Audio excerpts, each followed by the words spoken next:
Good evening and welcome to the Thursday, February 3rd, 2022 Planning Commission meeting. I'll call the meeting to order. Luke, if you'd call the roll. Clark Gruber. Here. Larry Heinig. Here. Todd Heinrich. Here. Michael Neese. Here. Amy Nichols. Here. Lygie Hanney. Here. George Sleeper. Here. Janice Farney. Here. Tim Stegman. Here. And just as a reminder for anyone who's in the audience tonight, there are some comment cards up on the table. Please fill one of those out if you wish to speak tonight and hand it in to, who's collecting those? Brad, Luke? Hand them to Luke. All right, next up, approval of the agenda. I make a motion, we approve the agenda. I'll second. It's been moved and supported to approve the agenda. Any other discussion? Seeing none, all in favor, please say aye. Aye. All opposed? Motion carries. Next up, approval of meeting minutes for the January 6th, 2022 regular meeting. I'll make a motion to approve the minutes of the January 6, 2022 regular meeting. I support. It's been moved and supported. Any other discussion? Seeing none, all in favor, please say aye. Aye. All opposed? Motion carries. Next, item 5, interested citizens in the audience will be heard on items not on this agenda. Is there anybody who wishes to speak to items that are not on this evening's agenda? Please state your name and address, and you have 5 minutes. Mary Hasley, 726 North Shore Drive. So you just answered one question. So the comment says that we'll have 3 minutes. Is it 3 minutes or 5 minutes? Right now, you have 5. But for the regular agenda, we'll have only 3. I didn't see the card. What is the It card? says 3 minutes. Because my concern is that with items of such a concern to. No, the it's, city- our bylaws state 5 minutes. I don't, So that's a that might, typo. that might have been a copy and paste from another board. Wonderful. Thank you so much. Anyone else?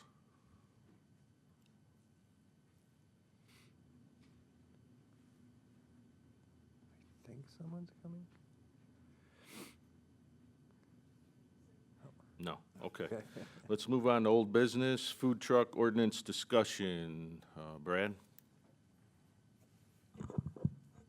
Thank you. As you all remember, last month, we discussed the food truck ordinance again, and we discussed different things about it, where in the city it could be located, what types of, vending can be where, at what times, if there's any, if we should put these in residential neighborhoods, things like that. What staff did was they went back and they made some alterations to what we initially came in and approved, or brought before you. And we did also supply a map, as well as you had requested, showing the B4 and B2 locations where currently food trucks are allowed. Yeah, I want to thank you for putting that map together. I requested at the last meeting. Could you put page 16 up on the overhead? It's quite a significant amount of area. It's more than I actually thought there was.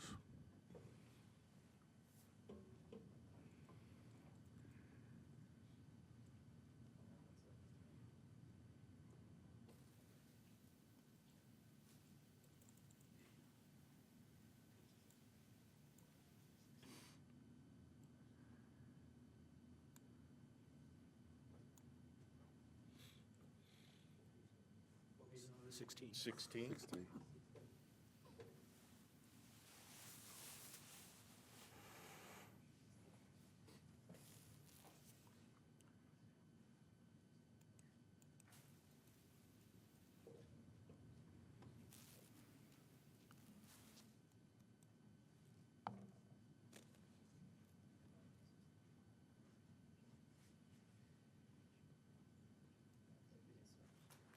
No problem.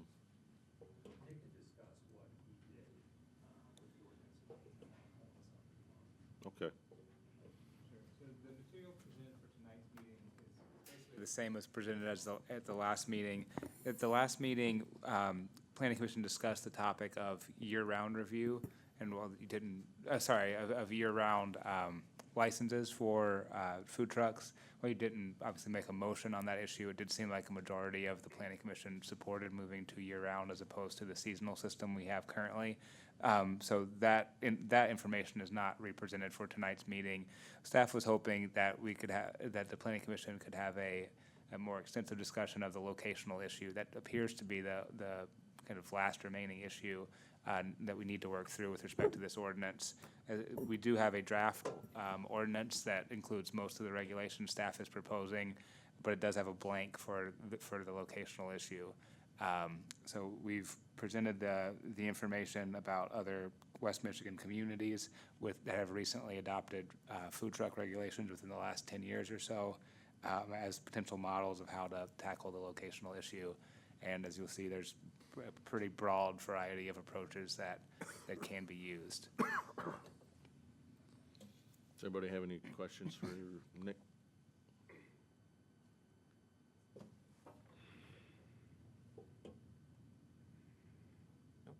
No? Staff? Comments? Any comments in general? Yes, indeed. Okay, go ahead, Mike. And then Clark. Again, thanks for that map as well. I think reading through what you prepared, I was really impressed with a couple of the city's approaches. Particularly, I like Traverse Cities. Thought that was a very good example of a way that you could isolate the food trucks from areas that might be too residential, yet still find a way to serve parts of the community that are underserved. And I think, as I looked through it, there were just a few points. First of all, I think the north side is pretty wide open in terms of not having much food services available. One question I had was the B3 waterfront designation, whether that prohibits having food services in. I'm not sure about that. But that's certainly, if we look at a historical basis, that's where all the food service was on the north side, whether it was the Pancake House, Rupert's, Three Pelicans. I can't remember what the one on the back one. Channel 1. Channel 1. And we currently do have a couple operations on that side with Bundy's, of course, and North Shore, Memories or whatever it's called. So I'd like to make sure that the council does consider that there are areas of the city that wouldn't cause great harm for our residential concerns that some people had with the kids running out and all that stuff. That should be considered. Secondly, I think we also should remember that this is a great opportunity for our economic development policies. What's happened in Muskegon and Grand Rapids is some of these food trucks have actually been incubators for full-time restaurants. And if we are going to address what the economic development plan said we have, which is a lack of entrepreneurial spirit in South Haven, that's a good way to possibly have one avenue to kickstart it. The entry into that business with a food truck is certainly less than a brick and mortar operation. Third, I think it's a wonderful idea as a gathering spot for a neighborhood. We talk about walkable neighborhoods, we talk about sense of community. If we can keep them out of people's backyards, I think it's a wonderful chance for gathering. I offered when we spoke last time the example of Wixom, Michigan, which they have every 2 weeks. They have set a couple parking spots aside, and the development all gets together and has something to eat and talks to one another. It's a great thing. Number 4, we did some research on why we're losing all our young professionals in this town. We actually did a study. Kim Wise put it together. We interviewed some of the great talent that's left us.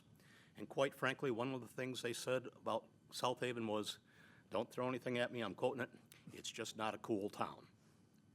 And one of the things they mentioned is the lack of cool gathering spots. If you do the research on food trucks, the millennials and the young professionals are the primary drivers and the support of why that business has grown so much. Number 5, we preach diversity and inclusion in this town. Food trucks are an excellent way to have a more diverse culture available, or more diverse offering of food together to recognize different cultures. And then very quickly, number 6, I also think it's an excellent opportunity to to afford families chances to have food that doesn't involve going into establishments that serve alcohol. You know, it's a place we can go grab a sandwich, sit down, and enjoy it as a family. One last thing, I thought that the presentation that we got, I wouldn't even rule out taking a look at whether they might not fit well into the CBD. I thought the discussion the young man brought forward to us about his plans of maybe buying Dairy Queen and turning that parking lot into a spot for a few food trucks bears some merit. And I think, I hope that City Council will be open to some innovative uses and how food trucks can be used without putting a great deal of trouble into our neighborhoods. And I think it would be a great thing to improve our branding as a tourist attraction as well. My 2 cents. I definitely like many of the examples that were provided, you know, and if we look at the CBD or private property and the business or industrial, I think we need to look at that. You know, if we can come up with X number of feet away from a particular restaurant, so someone just doesn't park in the street, if it's allowable, unless it's during a festival and it's a very limited, you know, period of time. Certainly keeping it outside of the residential. However, if we could look at shorter term periods of time next to a park, each one of the community parks in a residential area, that might be something to look at in a shorter term type, as opposed to an entire. I think those are some great ideas. Same way with community events and farmers markets. So, you know, if we did have one of our festivals and someone wanted to put a food truck off the festival site, not part of the festival, and is you know, getting the funding with all the new people coming in, but they're not donating a check back to the festival the way the other events are doing. And I think that's great. But yeah, definitely, it was good to see all the spots that we do have, and those are some suggestions to expand it and provide that opportunity. You know, if you look at this downtown, I know quite a few breweries that don't serve food, but they have a rotating truck or food service that comes in. We've got somebody downtown just allows you to bring in, but, you know, for that individual and their partners to bring a truck in the back of the facility, it's down the central business district, but that's something to look at. That was it. If I may, I want to reinforce something Clark said. I left it off my notes here, but again, I think there's a misconception that food trucks come park and stay all day. That's not true. Even in metropolitan areas, they're usually given a couple hours slot to serve their stuff and then move.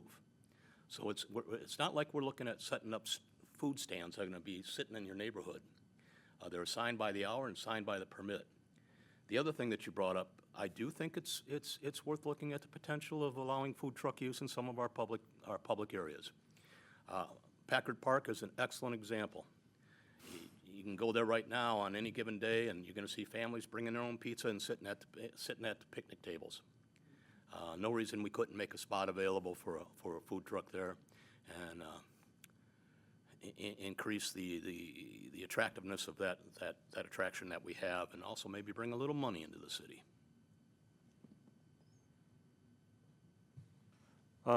I also like the Traverse City example, mainly because the regulations are encapsulated in an ordinance, but the locations are a map adopted by resolution.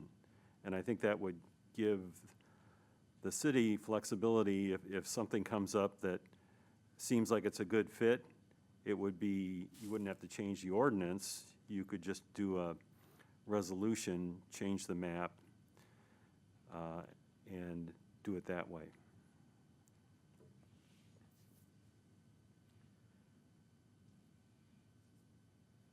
Anyone else?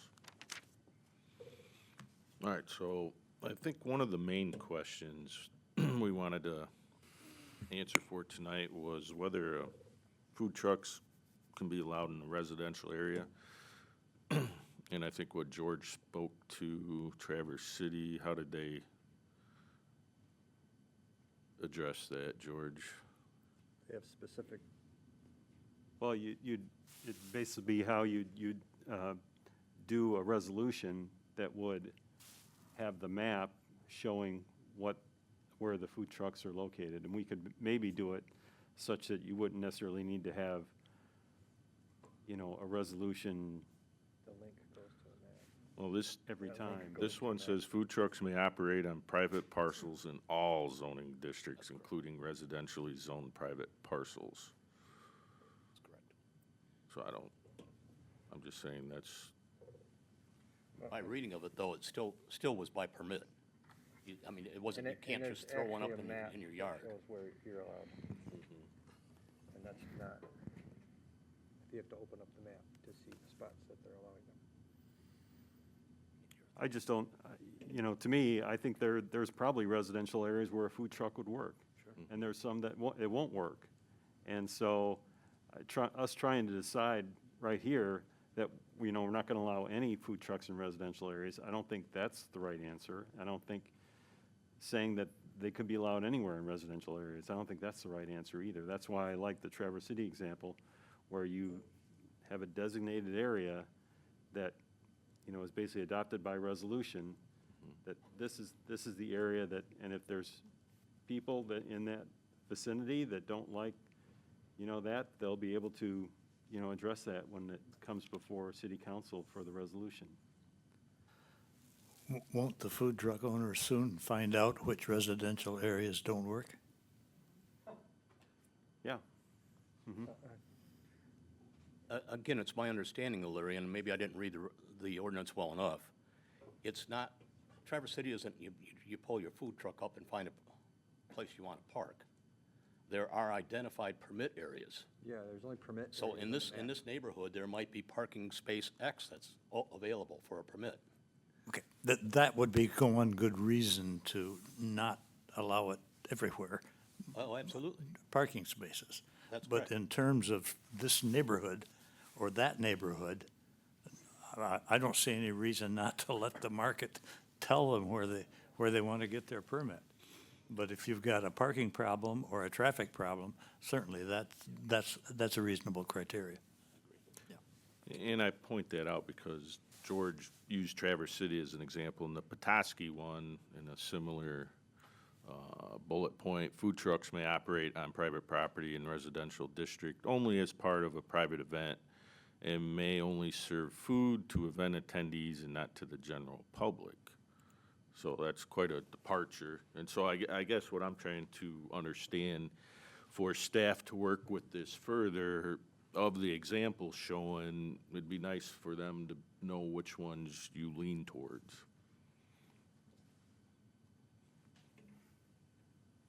That's difficult, Tim, because it's kind of a hybrid. Yeah. I mean, there are good points and bad points of each of those ordinances. I mean, my primary concern is I think they should use it as a guide, but we need to look at the special needs of South Haven. And I think one of the things we talked about is we do have neighborhoods that are underserved. I think about, when the Maritime Museum opens up, that's going to be a big draw for more people. What are they going to eat? What's wrong with putting a spot for a food truck back behind Stanley Johnson Park? Or what's wrong out of the way of the neighborhoods? But still available so that people aren't trying to rush downtown and get something to eat and are already, it's not like our restaurants are hurting in the summertime downtown. So, I think we should be guided by where food trucks make sense in terms of our communities being underserved. We talked about, this thing was sparked by the whole Fruit Street kitchen thing. I live in that neighborhood. I can tell you, I'd love to have some place to go get something, go grab a sandwich. I think council needs to be mindful of our demographics, not just accepting another municipality's code. Okay. So the one thing I think we're pretty certain about is that map up there is making it so it's year-round, correct? Yes. I Yeah. thought. That's the starter. Yeah, and I look at it as a businessman, and I can't see a food truck in any of those purple areas. I mean, that's, Well, my point, Mike, is what brought this here was the request for not, first and foremost, for 12 months a year, correct? and the other one, should food trucks be allowed to operate on streets and other public parking? And that was the next part of this, is if it expands, right? Okay. Any other comments, so we can move on? Yes, I understand putting the food trucks in various parts of our city, although I wouldn't say in residential neighborhoods, but I would say anything abutting residential neighborhoods, parks, parking lots, other businesses, not just like a food truck parked in front of one of our homes in town. So that's, as far as interpreting residential, I would like to say designated spots in residential areas that are not necessarily in front of somebody's house. Yeah, you made a good point about that some of them have, like the bullet point about the private residents just serving to the folks that are a part of that particular private event on private property. I do think, and Mike made that point as well, about there being a nuanced approach that is really designed to do what we can here in South Haven to, number one, make sure that our entrepreneurs have an opportunity to open up a business, run that business, maybe be an incubator for a restaurant, but at the same time, our individual residents get an opportunity to have a food truck on their property for a graduation party. I think all of those things are possible if we're very mindful in drawing up an ordinance that has some nuance to it.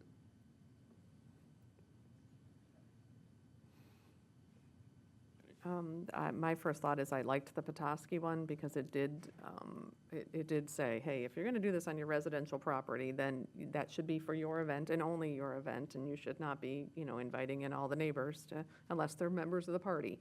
I also agree with Mike that, yeah, it's a great incubator. I think it's a really reasonable way to get into business, and we have to be respectful of that. And yes, I think in the summer, we could support a whole bunch of them. And the question becomes, where do you put them? And the map, I agree, is, not exactly somewhere I would think would be great for food trucks, but it's a start, I guess. I mean, it's somewhere to go.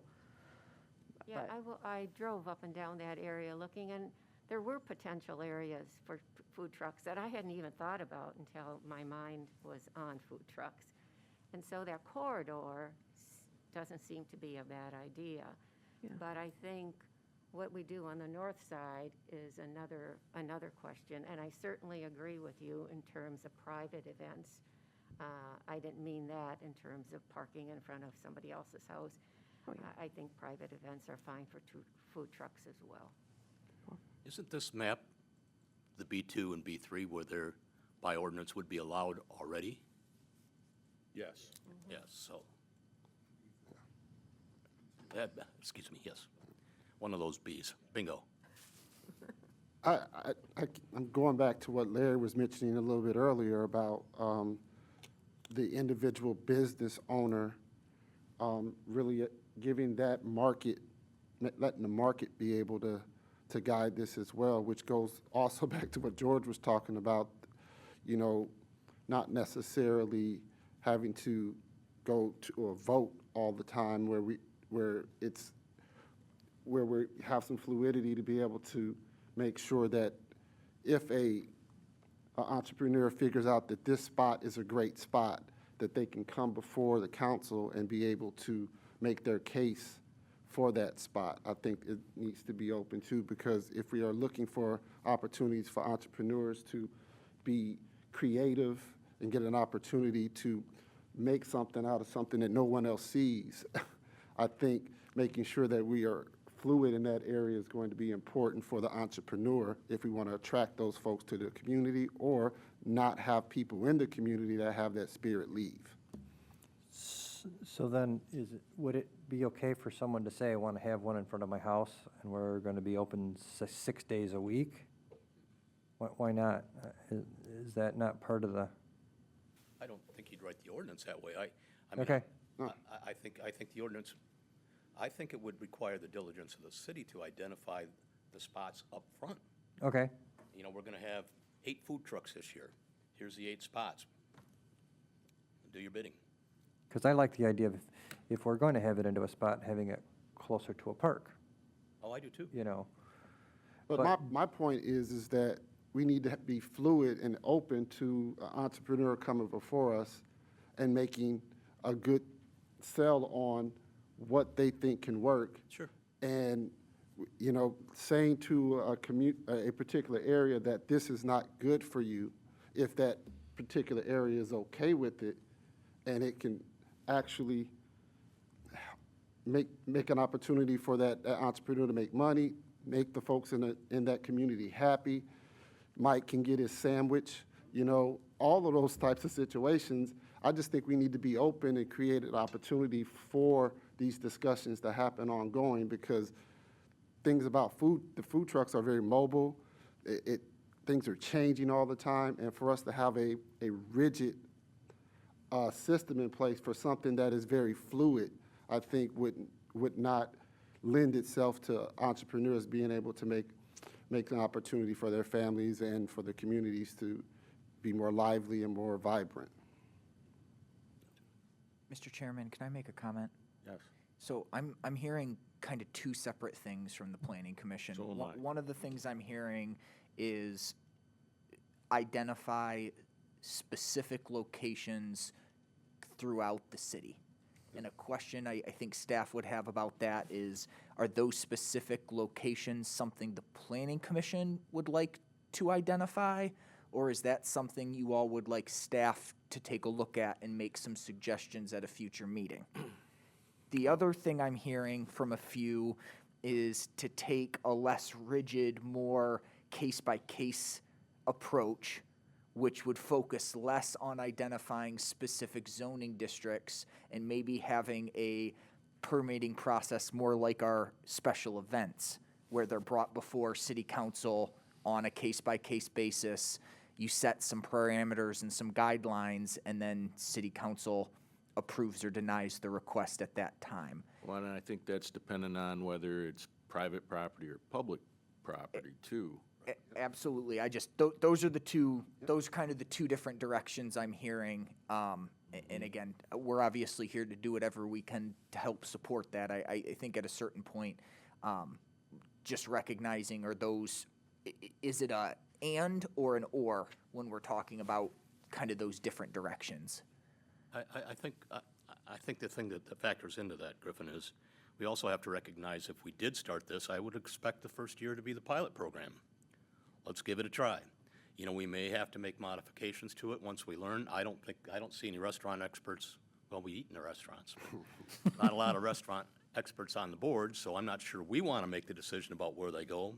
But we certainly have had citizen input on where they don't want them. So we have some ideas, so it may start here. It may start here.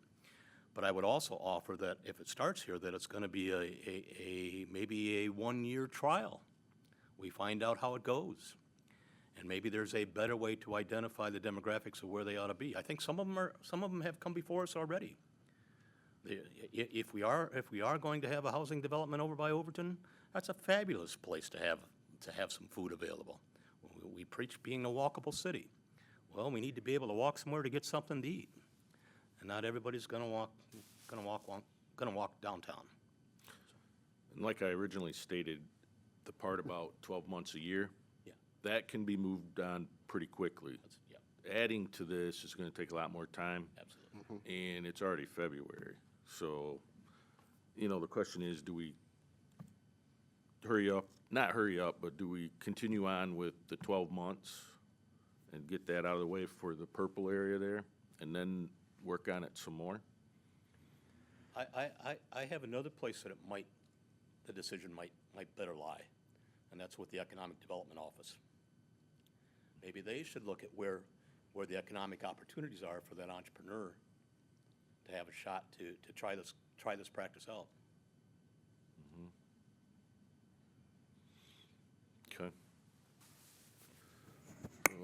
Griffin, does that give you enough to go on for now? Or do you want to, or would you like an ad hoc committee? I think we've got plenty of committees. If I can, if you guys don't mind, the three things I'm hearing again is I'm hearing general support for allowing food trucks on private property for private events, not restricting that by zoning district. I'm hearing there is some interest in a more case-by-case approach, again, more like a special event where individual applicants would come before planning commission or city council, whatever the appropriate body would be, to make their request on why the location they want to go to is appropriate. And then I'm also hearing there's some interest in city staff identifying some specific locations throughout the city around parks or parking lots or so on and so forth. And we'll continue the discussion from there. Am I missing something? I think the public property one is where you guys are headed with it, right? I would think so. I would think so, because a food truck at a private event on private property, I don't even know why we would need to necessarily address that. I've had food trucks come to my home and cater at an event. I didn't know it was wrong, but, you know, Do not. they weren't serving the public, and they brought their kitchen with them. So I'm not sure, but maybe putting something in might be helpful. But I think definitely identifying the public space would give us something to go with. And we've given some suggestions. Yeah. And Tim, I'll support anything that moves us along from this discussion, but Okay. I think that just points out another thing, that we're a ways away from making this decision, because we have to define what a food truck is too. Food truck isn't a golf cart with a cooler attached to it. It isn't our friends we have pulling their smoker up to our house. A food truck is a designated type of business. That's a mobile restaurant. So we need to define that as well. All right, so this item will be coming back again quite a few more times to the Planning Commission, but is there anybody in the audience that has a burning comment to make on this at the time?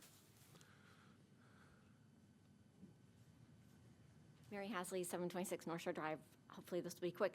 One comment, as opposed to bringing things back to the commission, if it's going to be in a residential area, if all the neighbors are supportive of it, you might circumvent a hearing.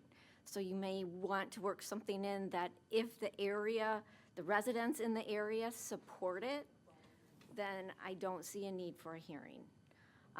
But the opposite is, if neighbors do oppose it, then there should be a hearing.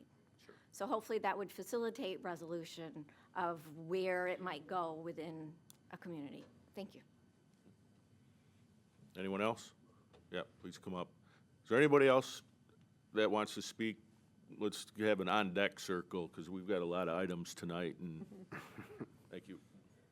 Diane Carlson, 74 South Haven Street. I support entrepreneurialism and food truck vendors, but I am opposed at residential areas. I happen to be the unlucky person who lives across from Kids Corner. It's the busiest place in the world in the summer, and it's gotten to be this way all year round. The last thing I want to see is more congestion, more parking issues. There's a lot of issues there, a lot of noise, and even if it's only a couple hours a day or whatever, I'm very strongly opposed to that. I speak for a lot of my neighbors as well. So I would ask that you be mindful of year-round residents who are just trying to live in a nice neighborhood that are now going to be faced potentially with a lot of other issues. So, thank you.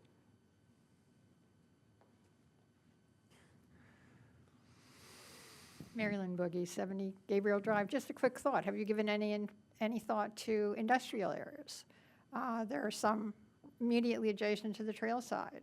And I know where my son lives.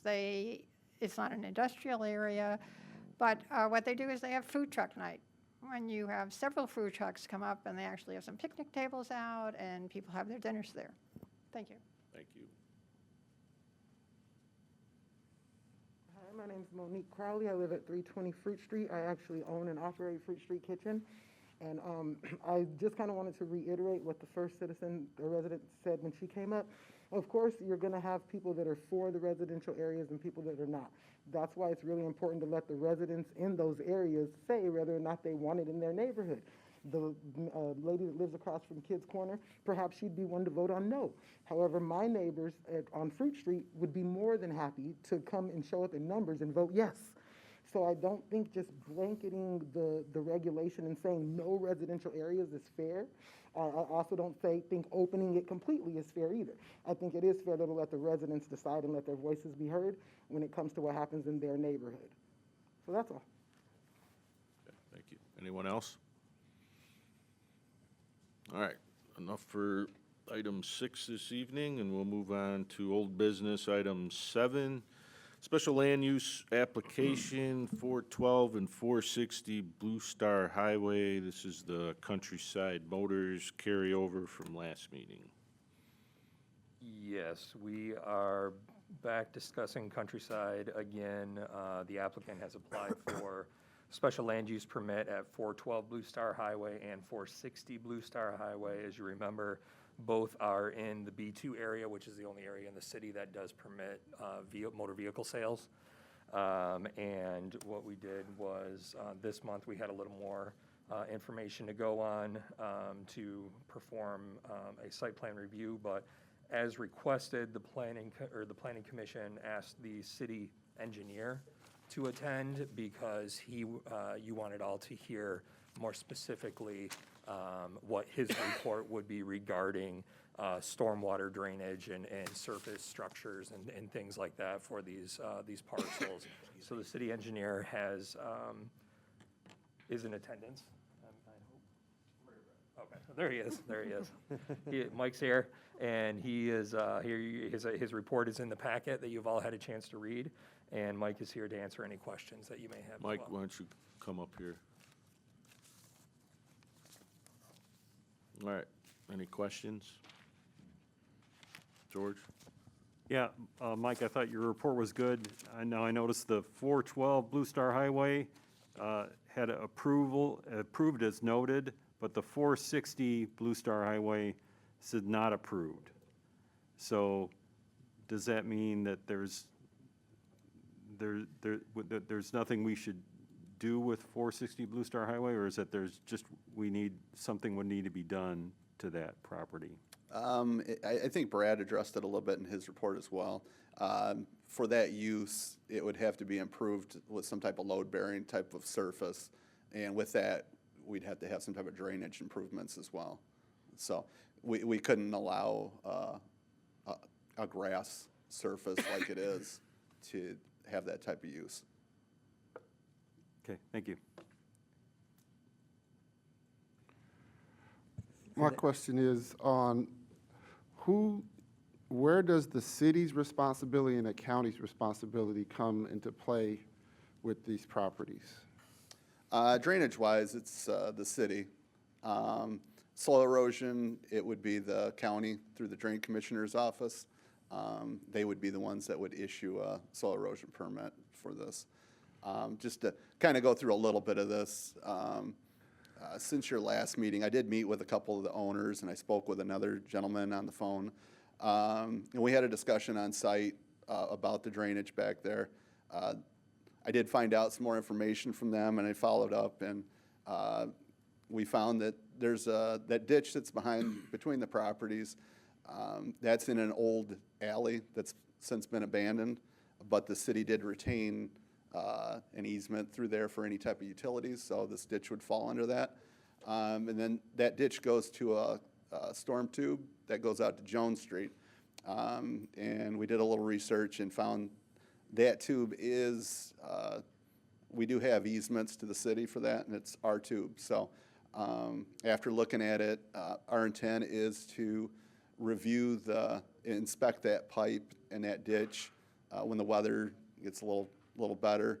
And my plan is to either repair that tube to get it functioning properly, or we'll replace it if it's beyond repair. And our plan is to clean out the ditch as well. So with that being said, I think there shouldn't be any drainage issues back there once we make some of these corrections. Thank you.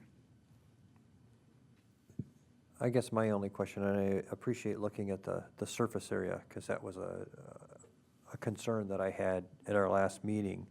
So coming forward helps. Now, from a procedural standpoint, with the applicant, if we were to move forward with one location and not the other, it's just a what if, I would hate that wouldn't prevent the individual from coming back on that second location after some kind of, I hate to take that out of the mix forever, you know, if we decide to go with one because we feel like it's better suited. Okay, good, and that's what I wanted to know.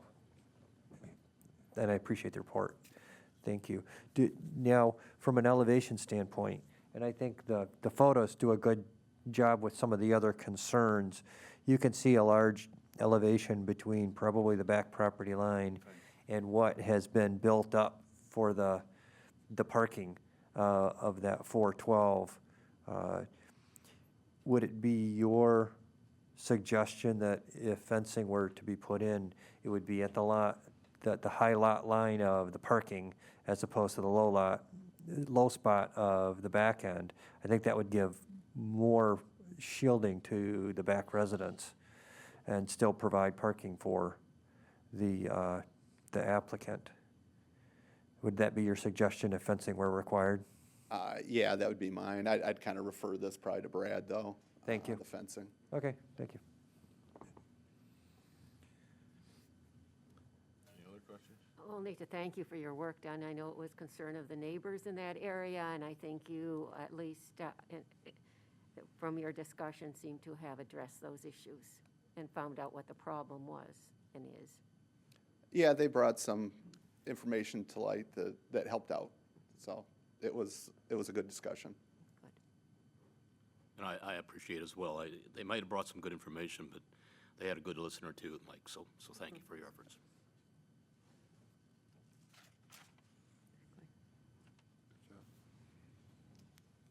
I guess just one more question. So in your report, Mike, you talk about the edge, I'm talking about the 412 Blue Star Highway. There were some improvements, soil materials added, and in the report it talks about edge of the fill is unfinished. So that's something that in your opinion would need to get fixed. That's correct. The property owner would need to finish dressing up that area, so to speak. They've got silt fence in place right now, which is good that they put that in there, but they really need to put topsoil on that and seed it and mulch it. So they can get some type of vegetation growing on that. Right, and that's the property owner, that's not the city, right? No, correct, that would be the property owner. Okay, thank you. And that approval is based on that completion? Yes. I have a comment. I'm looking at page 24. The conditions there all make sense. This is the second time we've seen this. These were all items that we asked for at the last meeting after listening to neighbors. It seems unusual that there's not a drawing, that there's not a site plan, that with these things, you know, I would expect a commercial application like this, these things would all be delineated on a drawing. And, you know, if the majority of the board is okay with these, it's fine, but it seems like we're, you know, these four things are things that normally appear on a drawing provided by the applicant. It seems as though the city's doing the work here. That's all I have to say. Any other questions for Mike? No? All right, thanks, Mike. All right, thank you. All right, this question for staff. At our last meeting, we held a public hearing. It was open and closed, and we postponed this agenda item to this week, or to this meeting. Do we need to do another public hearing on this?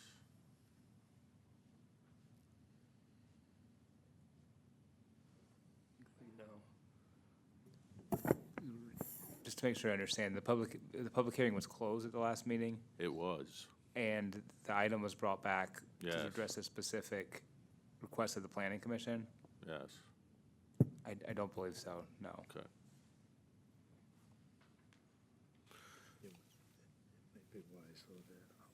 But I think we'll do it anyway, just to make sure, okay? Yes. Not a public hearing, but just allow comment. Yeah, we'll allow comment. We won't reopen a public hearing, but is there anybody who wish to speak on this item? State your name, address, you have 5 minutes. Absolutely. Thank you very much. My name is Rick Catherman. I live at 455 Jones Avenue here in South Haven. I'm going to speak to this agenda item, and at the risk of being redundant, I'm going to go ahead and read some of my commentary. I already scratched out some of it because it was so well addressed by questions that you had for the city engineer. First of all, I want to thank the Planning Commission, the city staff, and other city officials for your attention to this matter. I also want to extend a special thank you to city engineer Mike Dopp for visiting the property in question and hearing the concerns of myself and my neighbors. I ask that the Planning Commission come to a resolution between the City of South Haven and Countryside Motors that will support local business while at the same time maintain the safety, security, and integrity of our city neighborhood. If approved, I would hope that the applicant will be consistent with the general purposes and spirit of city ordinances and the city's comprehensive plan so that business and residents can coexist, in a way that enhances our local community. I believe if the commission follows the recommendations of the city staff and the city engineer, such a resolution is possible. The report and recommendations from the staff and the engineer may give you pause to approve the request outright, or at the least define conditions to be placed on any approval. The city staff were very generous enough to hear my concerns, and after considering the engineer's report, they provide that outline of the conditions they recommend you consider if approving this special land use application, and you've already addressed those, which are on page 24 of the report. I ask that you take the work of the city staff and the city engineer in most serious consideration as you discuss this application. And I want to thank the Planning Commission for being my representative in this matter, and I appreciate your consideration of all information that has been provided by the applicant, the property owner, city staff, and concerned residents to assure the applicant meets city standards, ordinances, and requirements that will allow both this business and our neighborhood residents to thrive in our city. Thank you very much. Anyone else? Okay, seeing none, does anybody wish to make a motion? Mr. Chairman, I move that we approve the special use permit for 412 and 460 Blue Star Highway with the four conditions stated in the staff report on page 24.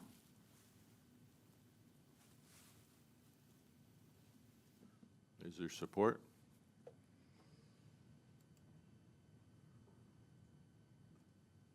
So I have a concern about including 460 Blue Star Highway. I know that was the application, but after listening to the city engineer, I don't think we have enough,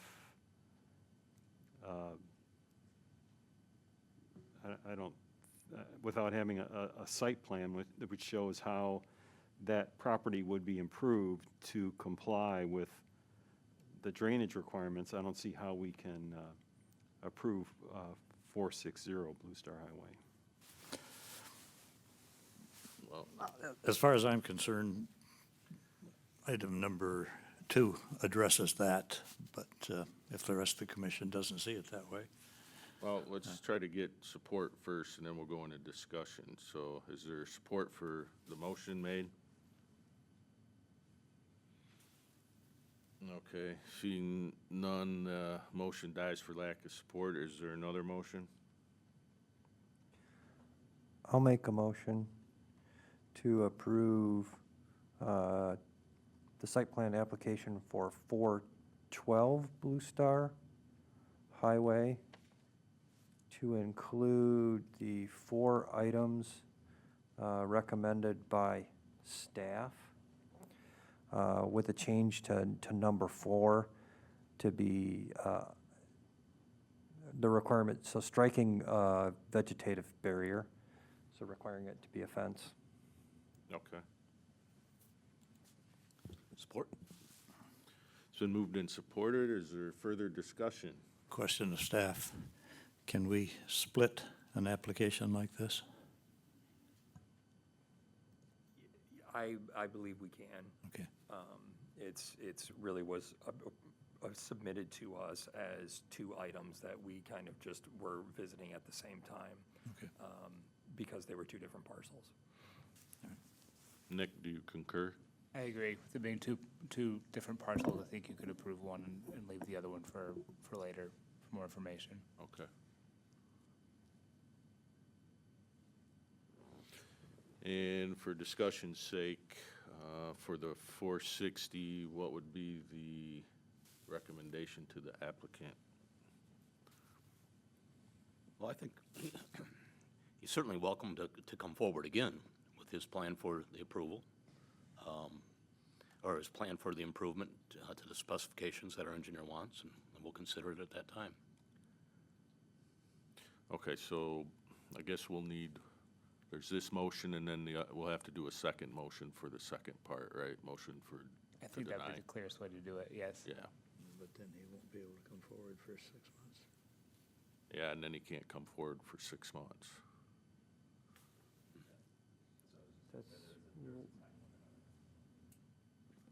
So what's the best way to handle that one? I believe you could table until he's ready to bring or postpone until he's ready to submit a plan in Okay, accordance with the engineer's let's do it that way then. All right, so there's been a motion and support. Any further discussion? I have just one other thing. It still concerns me that there were improvements done to the 412 Blue Star Highway that were not permitted. And I would think, as part of the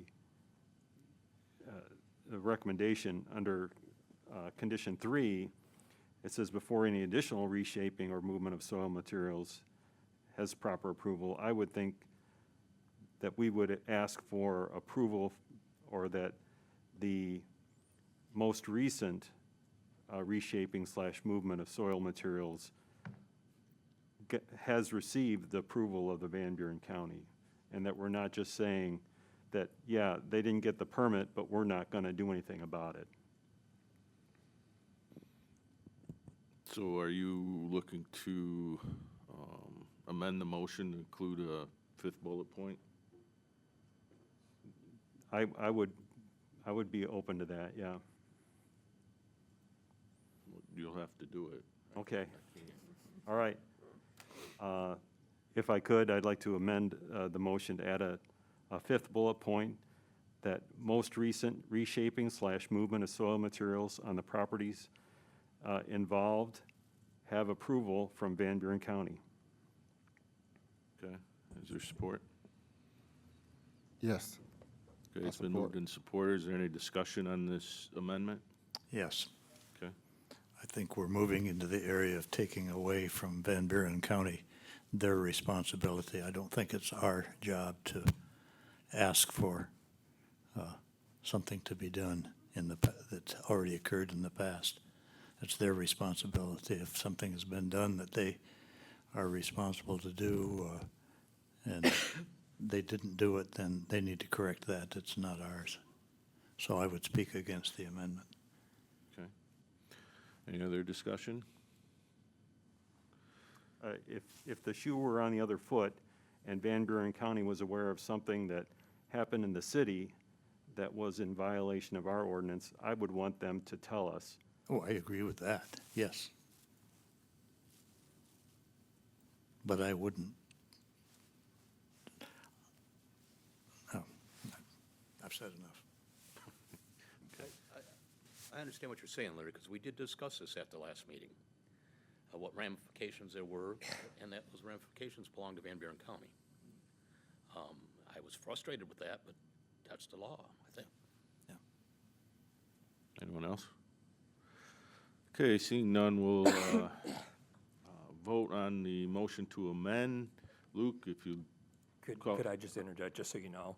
Yeah. It's not 6 months, it's 2 years. 2 years, okay, so, yeah. So I had to double check that quick. All right, that'll be for the next one. Okay. Luke, If you call the roll, please. Valney, And we're voting on your, We're voting on the motion to amend. yes, yes, yes. Gruba, Yes. Heinig, No. Heinrich, Yes. Neese, No. Yes. Nichols, Hanny, Yes. Sleepa, Yes. Stegman. No. It passes. Okay, so the motion has been amended to include the fifth bullet point, along with the other ones on page 24. Mr. Chairman, can I interject quickly? Yeah. So before we move on from the approval of the item you all just voted on, staff would like a little bit of guidance from the Planning Commission. Obviously, there was some action taken, and it was then brought before you after the fact at staff's behest to bring the property into compliance. So since a lot of this work has already been done, what is a reasonable time frame in the mind of the Planning Commission to bring the property into compliance with all of these conditions before wanting staff to start moving forward with appropriate enforcement action? Recognizing that unlike normal, where the work has not begun, that's not the case in this situation. The property has already been being used for the special use approval that's being requested this evening. What's your recommendation? That's what I'm looking for some help Well, with. how fast- I think you could look at.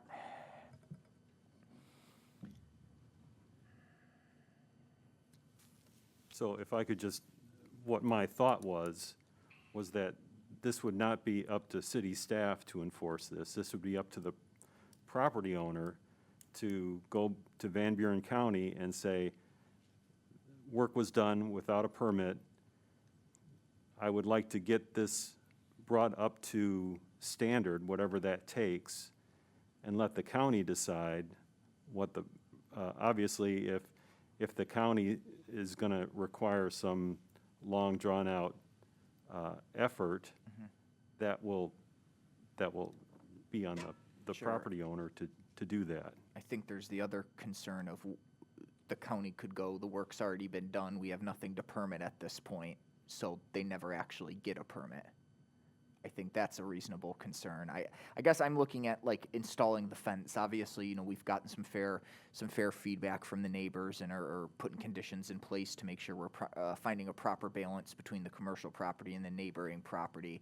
I mean, are we, again, just, staff's caught in a tough spot in this situation because obviously our goal with any enforcement action is to bring people into compliance. So understanding this is a non-standard situation here, I mean, are we looking at 60 days to bring everything into compliance? And if it's not met by that point, city staff needs to start with enforcement? Or we're in a tough spot here because we're trying to balance a lot of competing interests. Well, Punxsutawney Phil tells us we've got another month of winter, and to bring it into compliance, we've got landscaping work to do, plantings. So we can't expect least any 90. compliance for at least 90 days. Wasn't the compliance that's being asked for is the backfilling of the permit? No, the And the compliance We're we're actually talking, talking about, Fence, vegetation. fencing, seeding, Yeah. okay. topsoil. Yeah, I mean, I'm asking about compliance with all of those conditions, but yes, I mean, that the point is taken. They don't all operate on the same timeline. I guess we're just, to be fair to the neighbors who have brought concerns, and at the same time to be fair to the applicant who's in good faith, I believe, trying to bring his property back into compliance since he was notified that he was out of compliance. I mean, at what point are we giving too much leeway to the applicant, and at what point are we being too forceful in terms of being unrealistic in terms of some of these things? So we need a little bit of help. I think you're looking at 90 days with an extension of 30 days as long as certain items are being met. Okay. And then that'll bring us into better weather. Are we all comfortable with that? Well, normally I would say you get you get into compliance before you start using the property in its intended thing, but they're obviously already using the property in their intended thing, Exactly. so. That's what makes this obviously a not normal situation. Right, so I would say, I agree with the chairman. Does that mean he cannot use that property for 90 days? No? So he doesn't need to be in compliance to go ahead and, Well, I think it sets the tone, and if these things aren't being done, then it's going to be stopped completely. We're trying to work with everybody involved, right? I would think the residents would want that assurance, yes. Yeah. Thank you. Okay. Luke, now, he broke my train of thought with that one, and where were we at? What was the last motion we had? It was the amendment? Yeah, okay. All right, so we've had that, and then we didn't have a motion to approve it as amended yet, correct? Correct. You have yes, we have a motion on the floor. There's one on the floor. Yes. And To approve the amendment. That has been amended, so. Okay, and then who made that motion? Clark made the motion. Clark made the motion, and who supported it? Mike, Oh, Mike okay. did. So is there any further discussion on the amended motion? Which is page 24, basically, With one addition. with one addition that George added. Okay, seeing nobody, no discussion. Luke, we'll do a roll on this. Sleeper, Yes. Vonnie, Yes. Gruber, Yes. Heinig, No. Heinrich, Yes. Neese, Yes? Nichols, Yes. Hanny, Yes. Stegman. Yes. Okay, now, need another motion for the 460 The table, to postpone. postpone, not table. Learned nothing last Yeah, month. yeah, yeah. Didn't learn. I'll make a motion to postpone the approval of the special land use permit for 460 Blue Star Highway. Support. It's been moved and supported. Is there any further discussion? Seeing none, Luke, once again, I'll ask you to call the roll. Hanny, Yes. Sleeper, Yes. Vonnie, Yes. Gruber, Yes. Heinig, Yes. Heinrich, Yes. Neese, Yes? Nichols, Yes. Vonnie, Yes. Stegman. Yes. Okay, motion passes.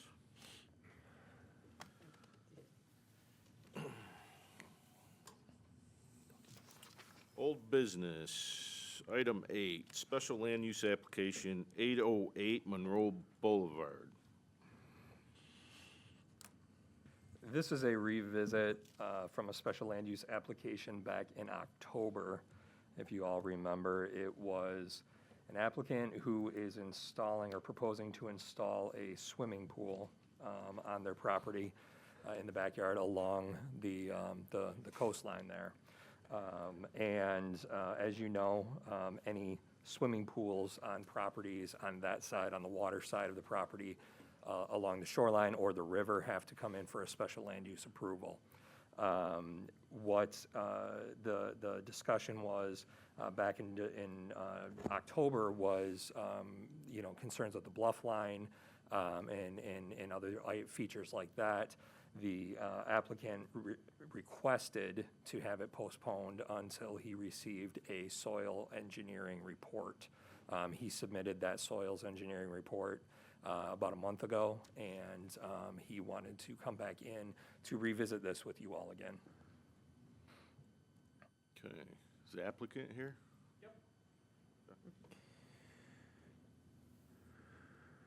Jeff Seagard, contractor for 808 Monroe.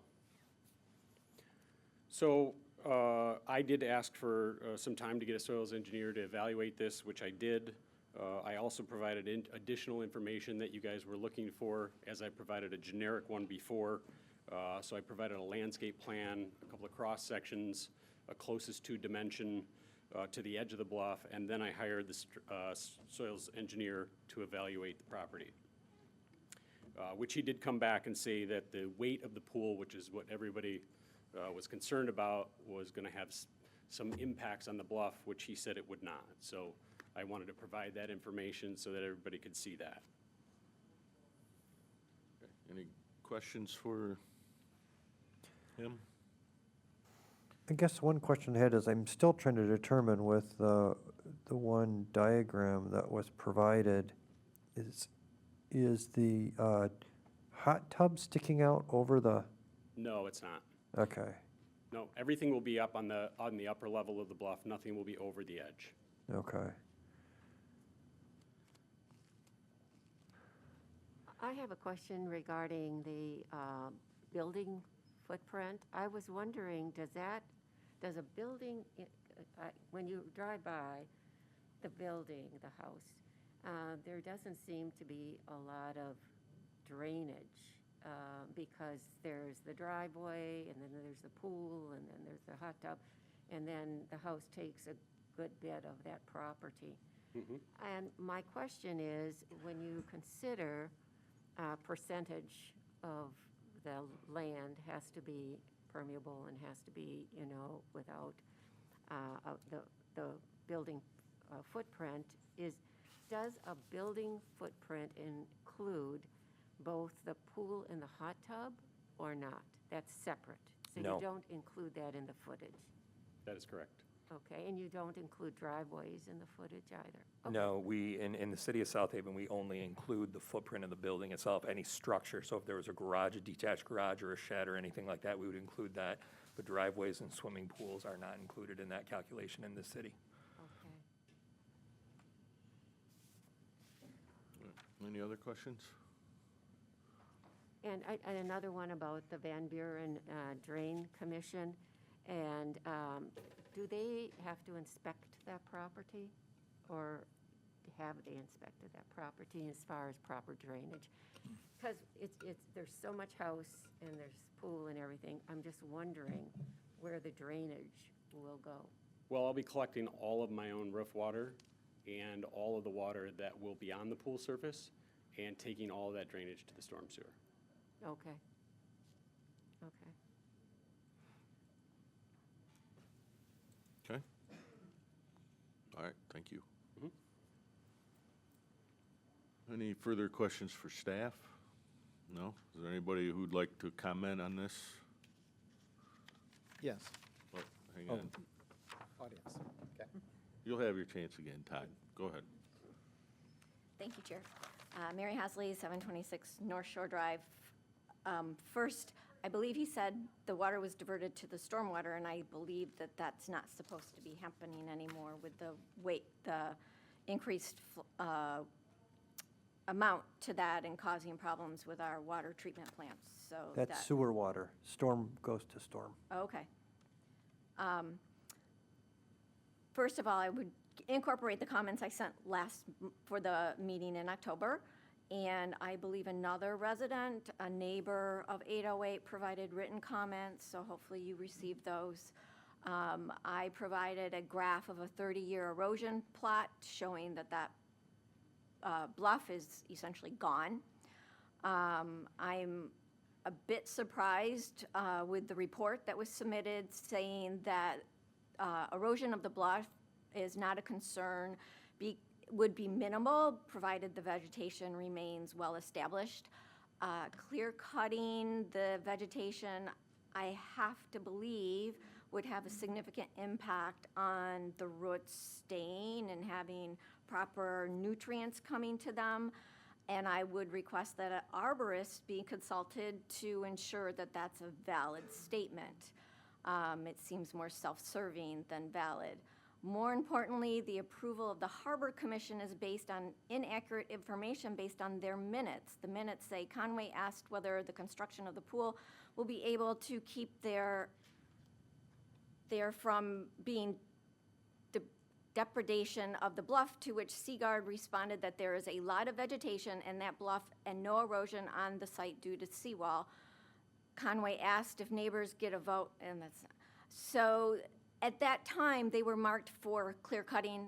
I believe that that was at best an inaccurate representation to the Harbor Committee with regard to the vegetation that has now been clear cut, and the integrity of that vegetation is a concern.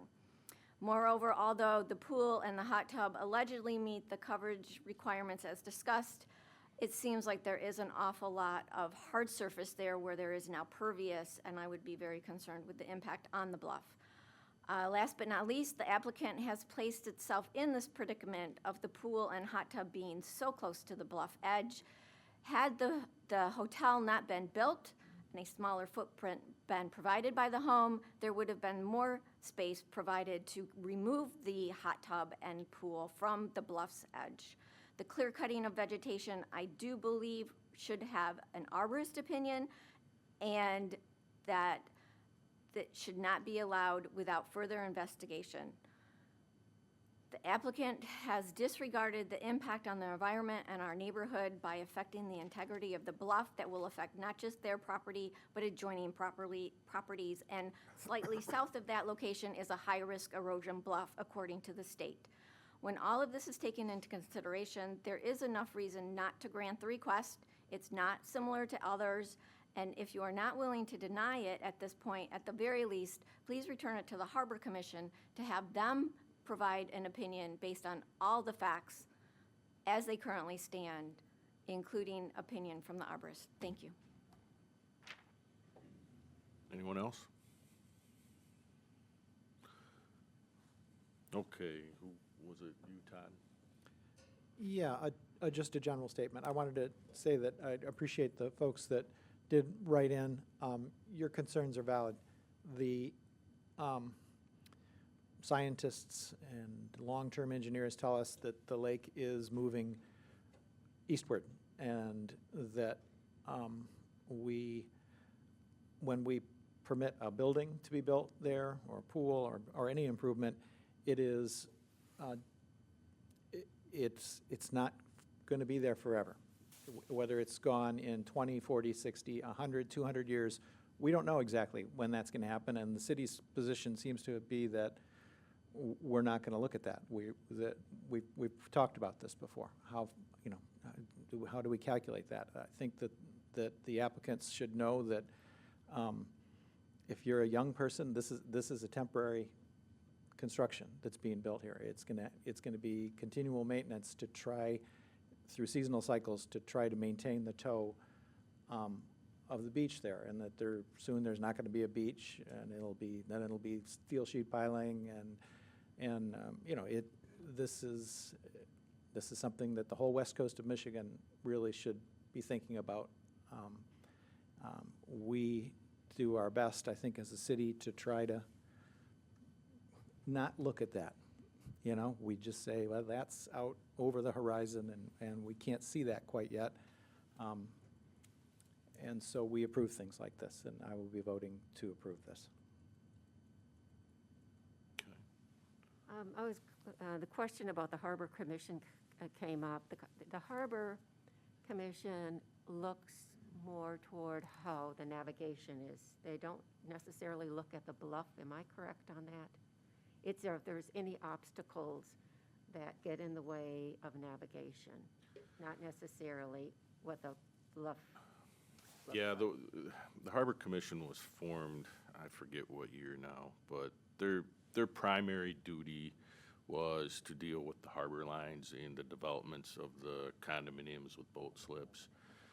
But the way the language goes, it included the coastline because it was water connected. So I don't know exactly how, other than maybe some Corps of Engineering and dredging. I've seen them get involved with that on a little more item-by-item basis. Would you have anything further to add to that? Why the Harbor Commission? The only thing I would add, and obviously I can't speak for the individual members on the Harbor Commission, is I think in situations like this, as you mentioned, the ordinance is written that essentially anything on the lakeshore or on the Harbor Commission needs to review. But in a situation like this, when it really doesn't have anything to do with the harbor, I think they often wonder why they're reviewing. So you can review the minutes. I mean, I think they take that responsibility very seriously. They ask some good questions, and they do their due diligence to provide feedback to the applicant and while they're doing their review. But I think ultimately they defer to the Planning Commission, as it's ultimately your responsibility to work through, the zoning ordinance. I'm sure some of you have been to the site at some point, and you did see the clear cutting of all the vegetation. And as you said, many of us who've lived here for many years have seen what happens to properties like this due to the ebb and flow of the lake, and especially now during these more climatic times in terms of our temperature and weather. But I thought we were going to have this discussion as well at some point. I thought there was a committee that was going to get together to talk about what we see along the shoreline, because it does impact all of those houses and certainly the shoreline for the community. And I don't know where we are on that. I feel, as I look at this and as I've been down looking at the property down below, it seems to be a bit of a folly, only because it's very precarious, in my opinion. But we haven't come to that decision or conclusion or conversation yet. Janice, if I can make a comment about the shoreline subcommittee, my understanding is it did have one meeting. Since that time, if my recollection is correct, there were a couple planning commissioners who were on a subcommittee, and they met with Travis and Brad.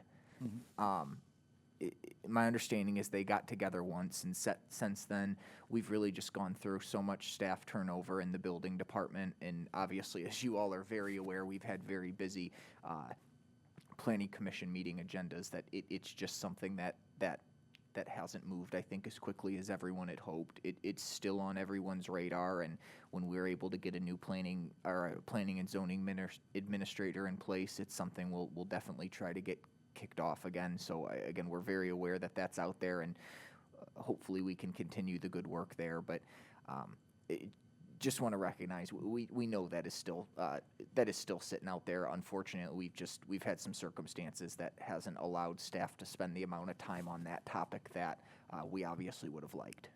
Yes, and as a result, these are the kinds of discussions that really tie our hands to move forward in any larger way other than property by property. I don't think there's any lack of concern on the part of any of us. It's just we can only do what our ordinance allows us to do. And that's what we're faced with until we can get the time to change the ordinance, or to at least propose the changes that we feel are necessary. So, but I agree. I hope whoever the owners are here are looking at this as temporary, because you can't stop that bluff from moving, and it's going to happen sooner or later, as Todd says.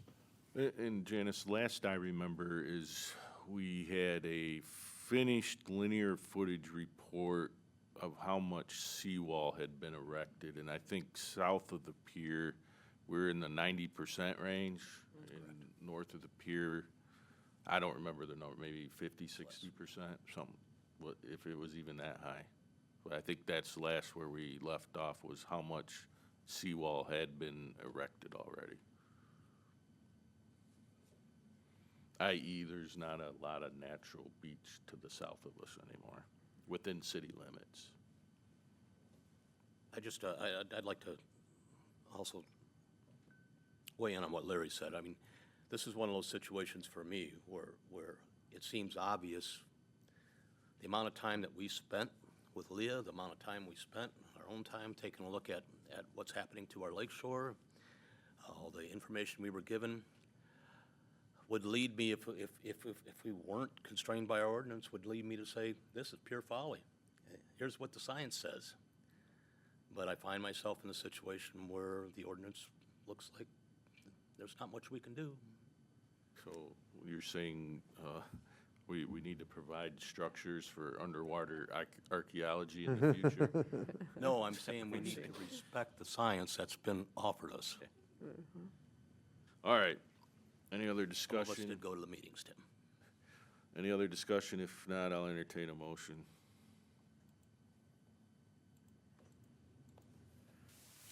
I'll make a motion to approve the site plan and special land use request for 808 Monroe Boulevard with the 4 conditions outlined in the staff report. Second. It's been moved and supported. Is there any further discussion?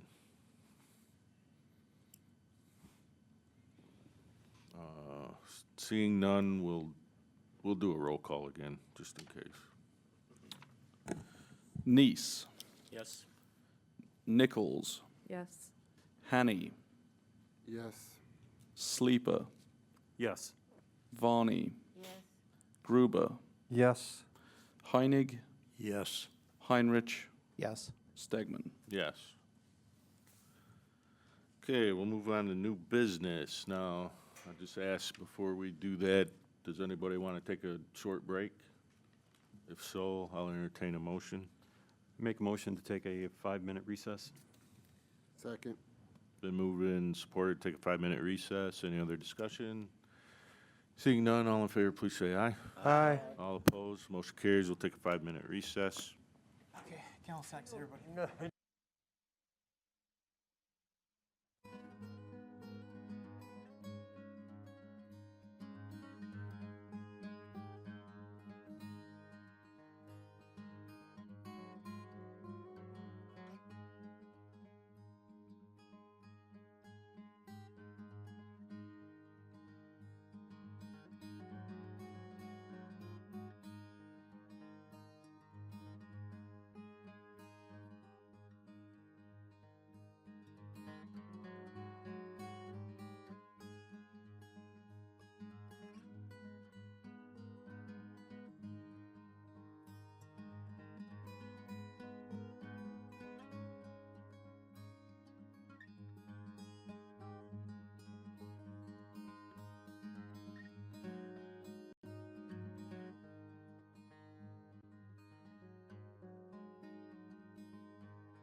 right, this meeting is back in order. We're down to our last. So, item 9 is the Overton Site, 229 Elkenberg PUD application and site plan.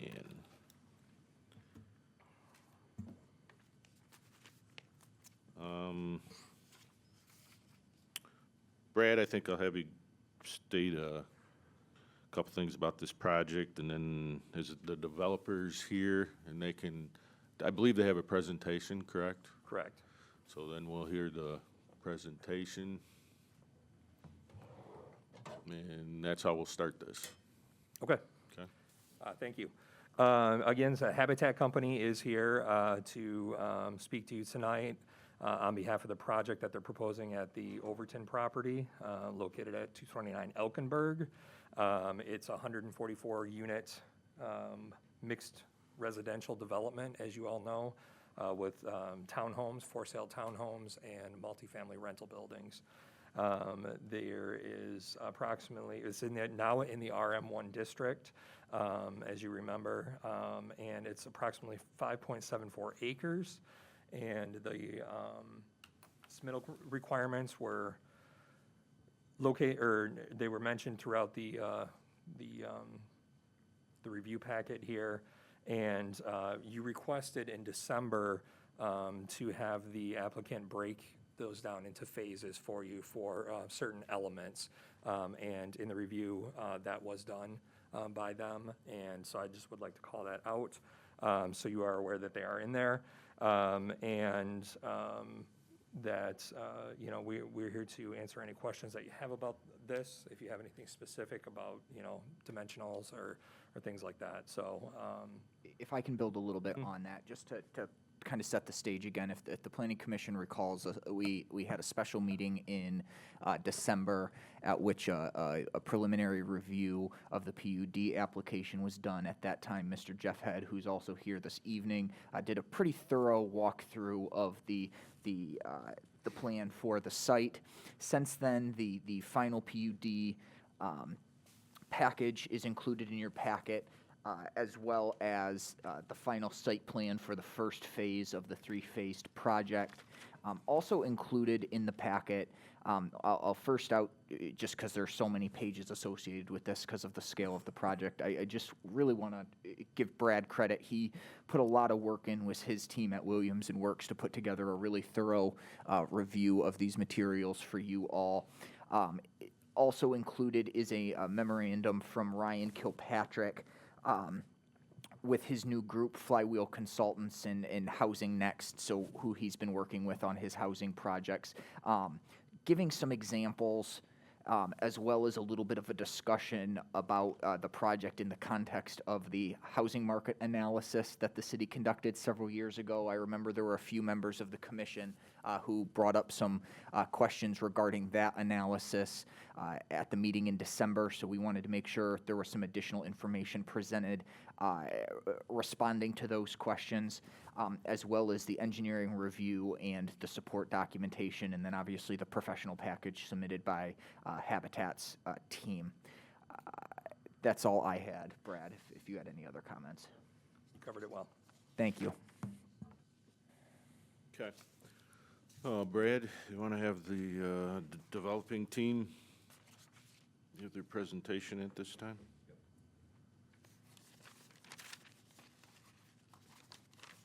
Good evening, Commissioners. Thank you for having me here again tonight. It's nice to see you all again. Happy New Year. I just wanted to note that a couple other members of the team are here tonight in case there are any questions that relate to the for-sale housing. Chris Bennett and David DeVelder from Dwelling Place, Clement Adu, who is our civil engineer. There was some discussion about both of those topics when we were together last month, in December, excuse me. And so I just wanted to come back with, tonight, and as you recall, I gave a pretty detailed overview of the whole project last time we were together. I'm not going to repeat that tonight, but I really just want to focus on the sort of narrow questions that brings us before you the waivers or the deviations that we're requesting, and just to kind of give, recap a little bit of the history of how we got here. So I just wanted to kind of set the tone of, we've been working on this for a long time. Our team was selected following interviews with the Overton Housing Committee back in September 2020, not 21. I apologize for the typo there. And we began work in earnest at the beginning of 2021. As you recall from the presentation, we had a number of community meetings meetings with individuals who had commented on the project and the program as it was coming through the Housing Committee, who commented during the selection and so forth. Some were neighbors in the surrounding community, some were neighbors from the lofts, and others were interested parties who had weighed in for one reason or another. And so, we really wanted to start with the project based on hearing people's reactions, people's goals, what people wanted to see to replace the factory that was once in the site. I'm not going to read through them all, but I think this is my third or fourth time here in the last 6-7 months, and I just wanted to say I've been enjoying the process and appreciate all of the input and the quality of discussion that we've had. As I said, I really want to focus on why we're here tonight and why our project is before the commission. Based on the existing zoning, we really have just 2 deviations that are not consistent with the RM1 zoning. Just kind of going through the list of kind of major categories. The parking is a place where we're looking for some relief. The requirement is 2 spaces per unit. We're proposing to provide 1.44 spaces per unit. Our building height is in compliance. A single family is permitted to go to 35 feet, and we're at 29. Multifamily at just over 40 feet, we're just over 39. The other deviations are the setback on Indiana and Elkinburg. The required is 25 feet minimum. We're at 16 and 15 feet respectively on Elkinburg and Indiana. Our other setbacks are in compliance. Our open space coverage exceeds the minimum fairly substantially, and our lot coverage is less than the maximum, again, by a decent margin. So just taking a look at our project, this is the site plan. Again, the deviations requested are the setback reduction and the parking reduction. We prepared and shared with you last meeting what a conforming development would look like here. We could build this of right. We would not need any deviations. This has the 2 parking spaces per unit and the required setbacks. Just toggling back, I think that you can start to see why we like our proposal better. It creates a lot more green space. It creates a lot more access from the trail over towards the park, across the property. Again, green space between buildings B and C, green space among the for sale housing to the north, a lot of green space around the building. As you see here, there's a lot of parking. We're not in this scenario. Our townhomes are 3 stories at the 35-foot maximum. Here, our townhouses are at 2 stories. They're consolidated into a building. Let's see, 2 buildings here on the north, and this building here instead of where we had in our plan. Here they are side by side, and again, I feel like this side-by-side comparison makes a strong case for both. Pardon me, I'm sorry, I'm not used to this.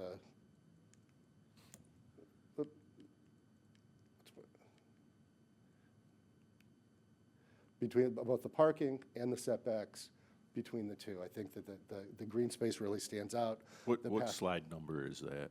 This is slide number, I would say it's 4. Can you tell, Brad?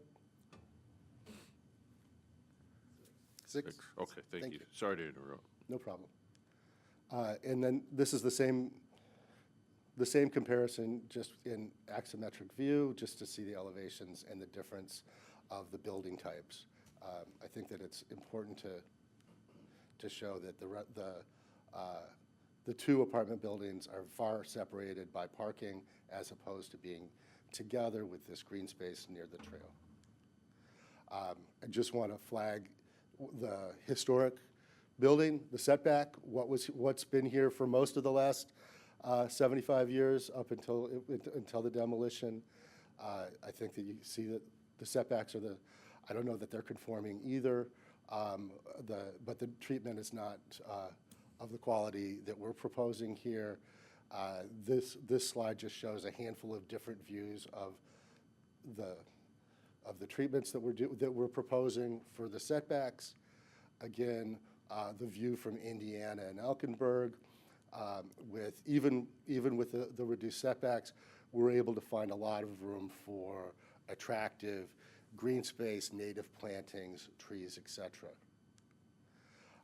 Now I want to move to the parking ratios. We've proposed 1.44 as the ratio for this development, and what I thought would be useful and would really complement the memo that Ryan prepared, which also looks at a handful of other developments in the region that are of comparable size and scale.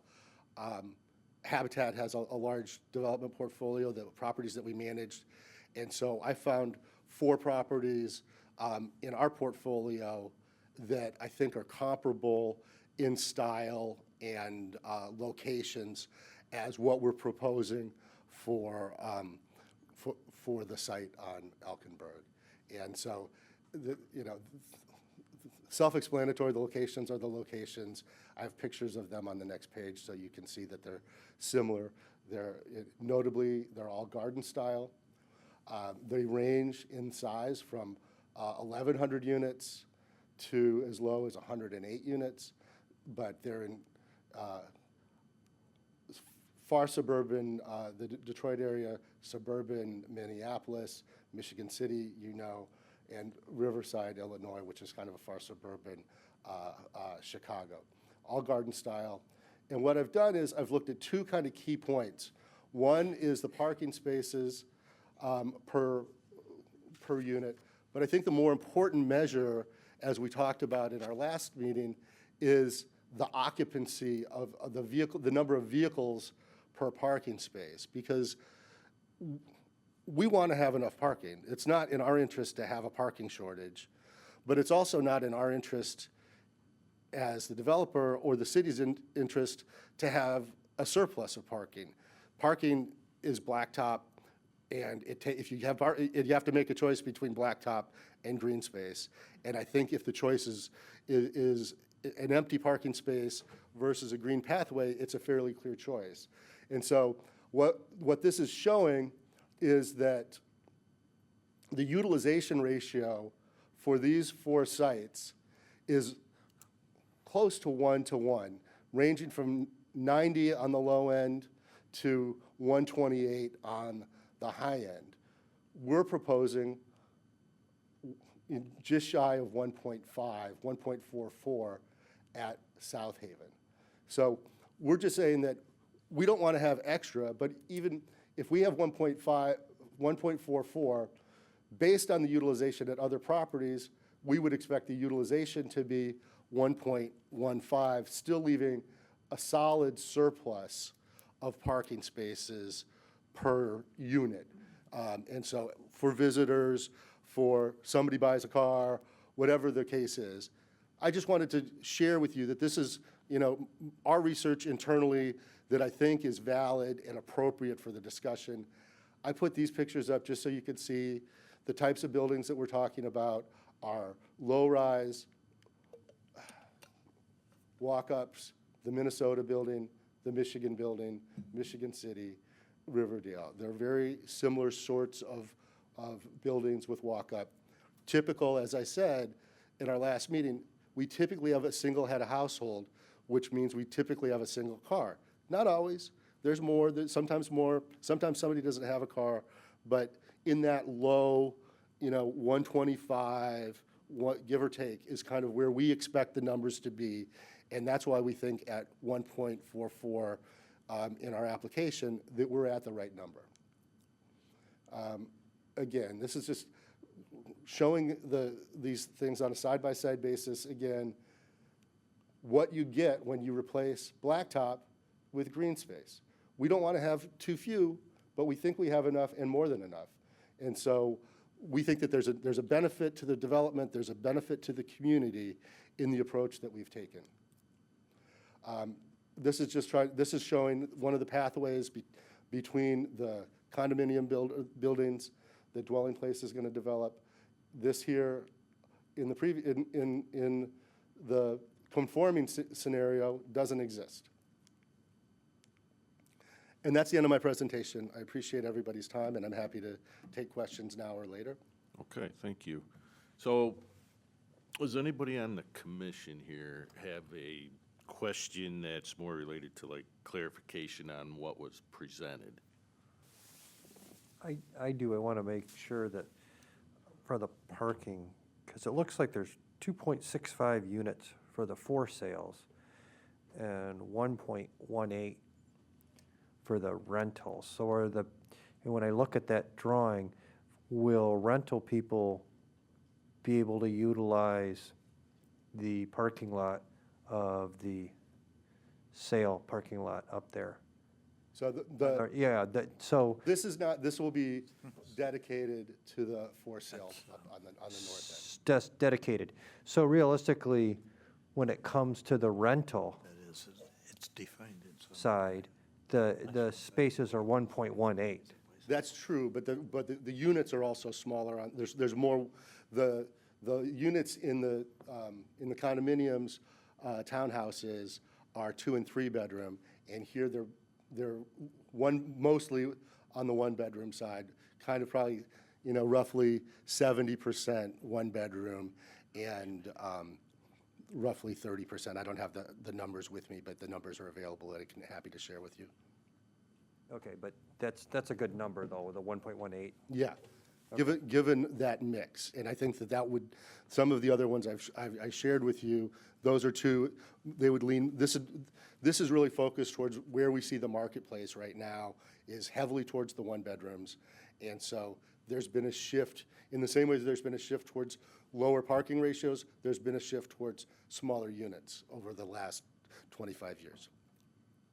Okay, so you're thinking the utilization's going to be closer to 1.15, and we're offering 1.18. Right, and then we've also shown a concept that adds some on-street parking as well, which would provide an additional 20-plus spaces that would be for visitors and so forth, if that's needed. Yeah, maybe not overnight visitors in the winter, because we can't park on our streets, but that would be something we would have to discuss. Mm-hmm. Okay. Yeah, that was a concern of mine as Okay. far as the parking on the street. We do not have overnight parking on our streets here because of the snow plows. So what would those folks do? Well, I mean, the number of visitors, the overnight visitors at any given time, I would imagine is a small handful at any given point. If what you're saying does not come out, that they need more parking space, because I know you're giving your best guess right now, but what if there is overnight parking that's be required of the residents that live in the apartments? Again, I think that even in that scenario, there is an excess of parking relative to my projections, and I think that we've provided an appropriate number. I also have a question. If you could turn to your last slide. This one? No, the last one, thank you. Yes. I see those bump outs there. Yeah. Are those going to be included in your green space? I mean, how does that work?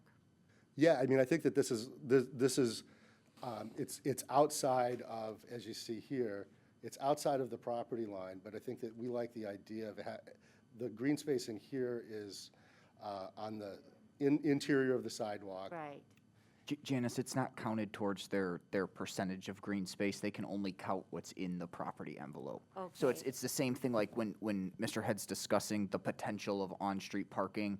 That's obviously would be an addition. It's not, it can't be calculated as part of the ratio for the project. Same with green space. Okay, but that will be part of the project then, those bump outs that we see on the corner there, in terms of landscaping?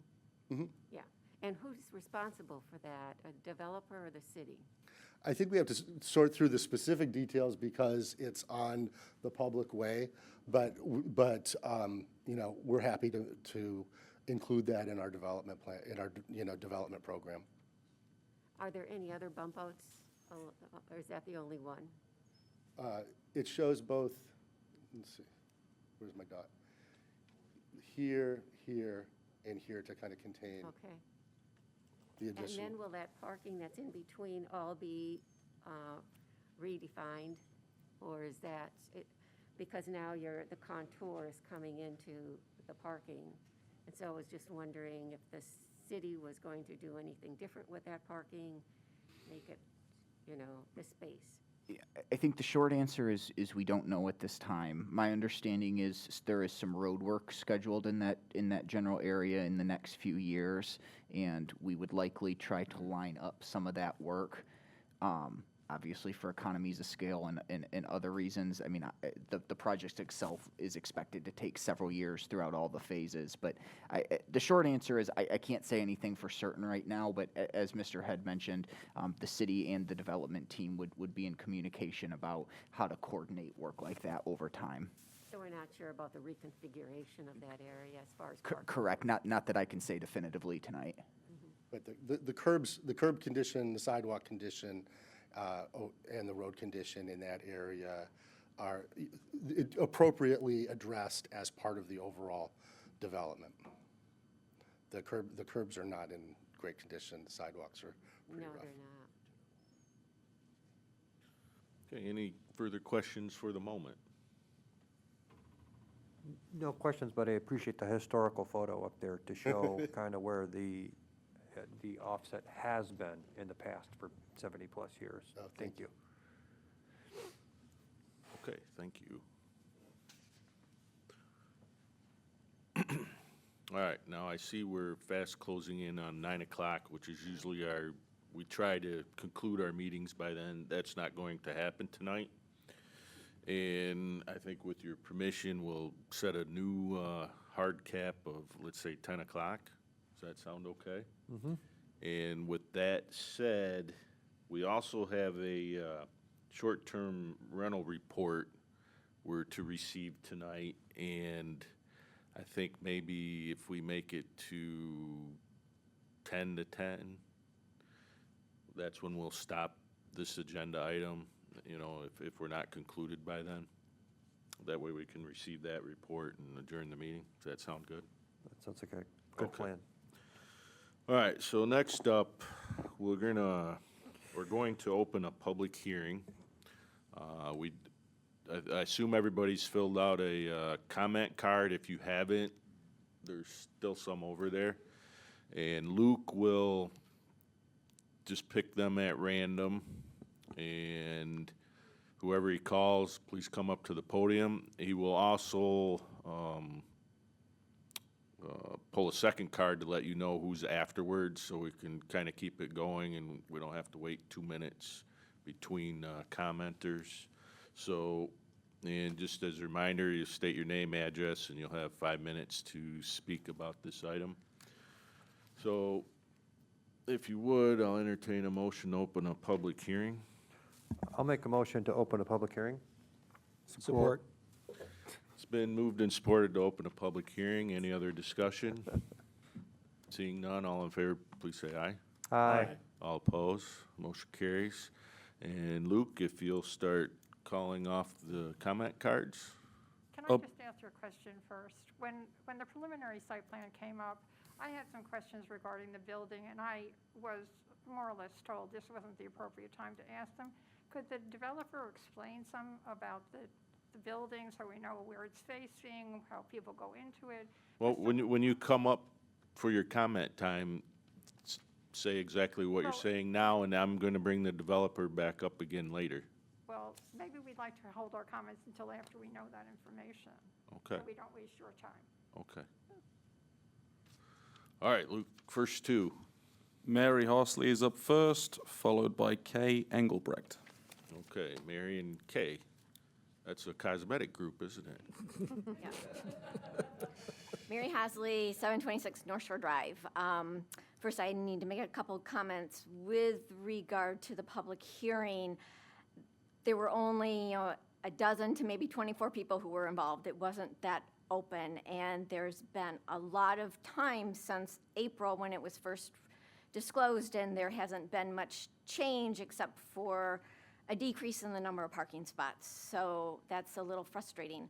I have provided a lot of information to you guys, and I understand it's incorporated, but will not be part of the minutes. I also hand-delivered information today from myself and an attorney. I suspect you guys all got that. I can appreciate how you are all wanting to see this completed and get this needed project done. And despite what people say about me, I am not against housing on Overton, but from my view of the relevant records and videos dating back to at least 2018 and some behind that, things are just not right. I respectfully remind you of an old saying, haste makes waste. We deserve right the first time, not a trial and error process. I request that you please abide by our own zoning laws as discussed in the previous item and ensure requirements are satisfied. Many requirements have not been identified by staff, showing a bias towards pushing this Overton project closer to checking a box over the health, safety, and welfare of our community as a whole. I request that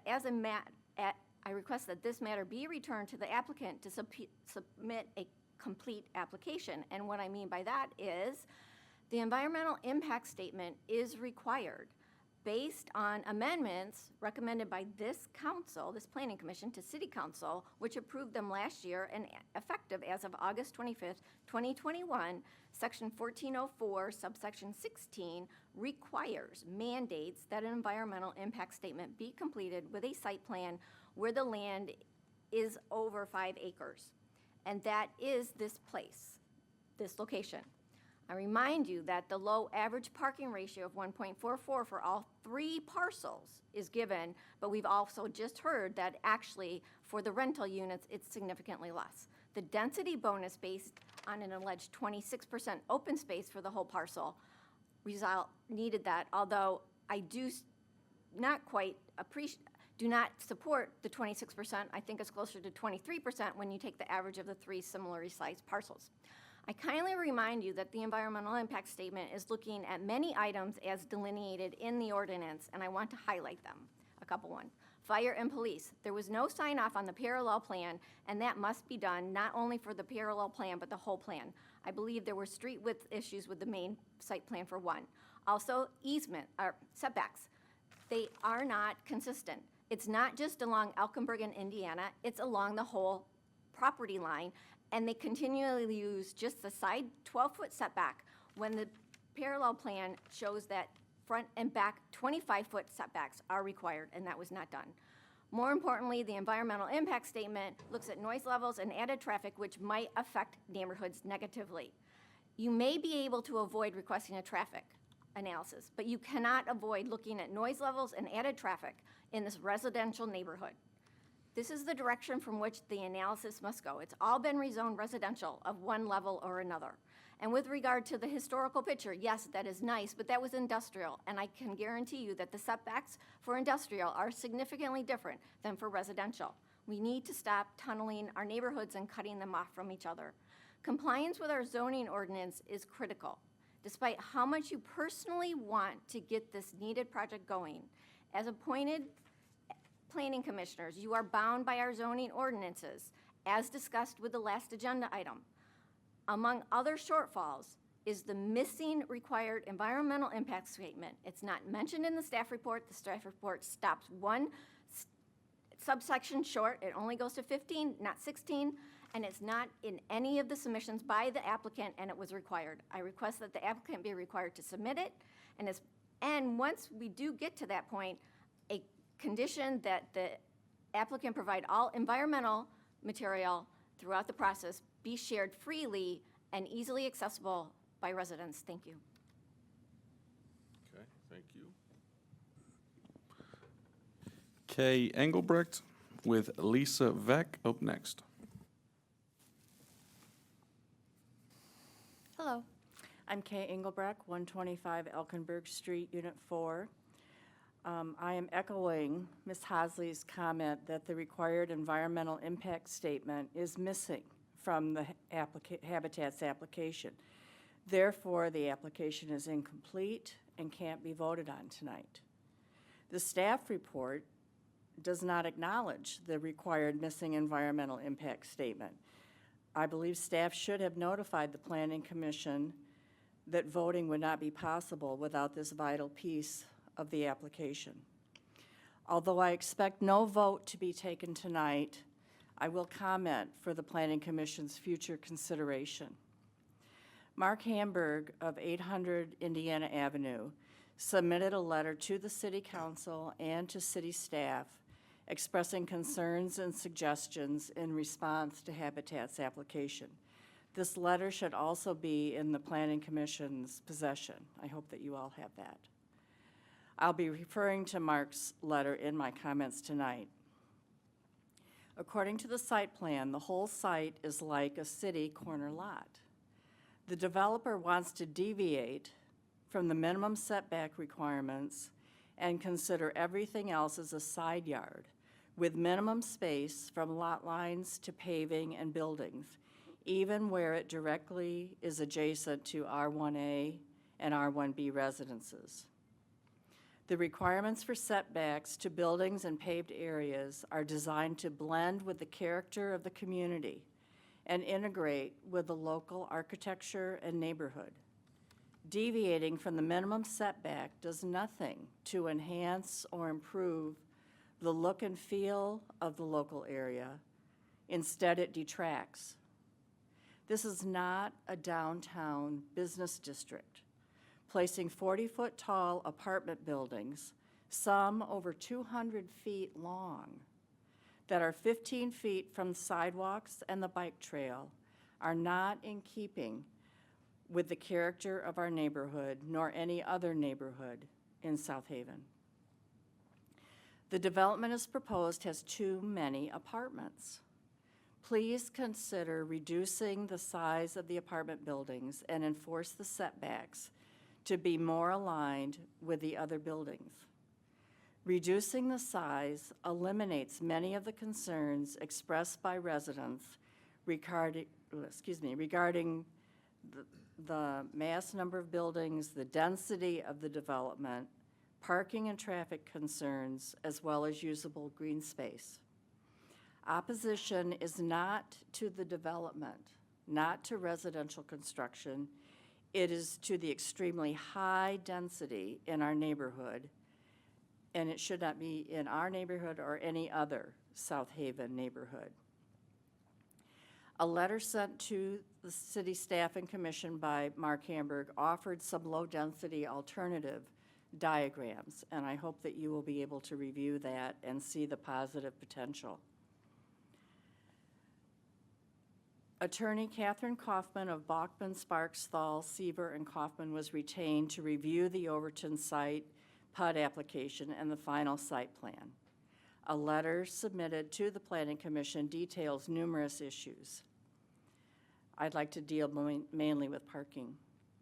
The Planning Commission should consider the request for significant deviations from the parking requirements. Habitat's 1.44 per unit is based on comparisons that ignored the general South Haven area. Thank you. It does not recognize the car dependence residents in South Haven have for work, medical appointments, and grocery shopping. For Phase 1, there's only 1.27 units, even lower and even more unacceptable. The alternatives that are always proposed by Habitat continue to keep the 144 units.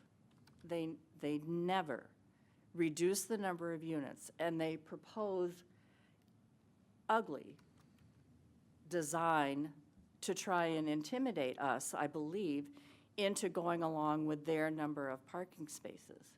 The solution is to reduce the number of units and the size of the buildings, not reduce the number of parking spaces that are needed by South Haven residents. Thank you. Okay, thank you. Hey, Brad, can you put up, I don't know, maybe page 98?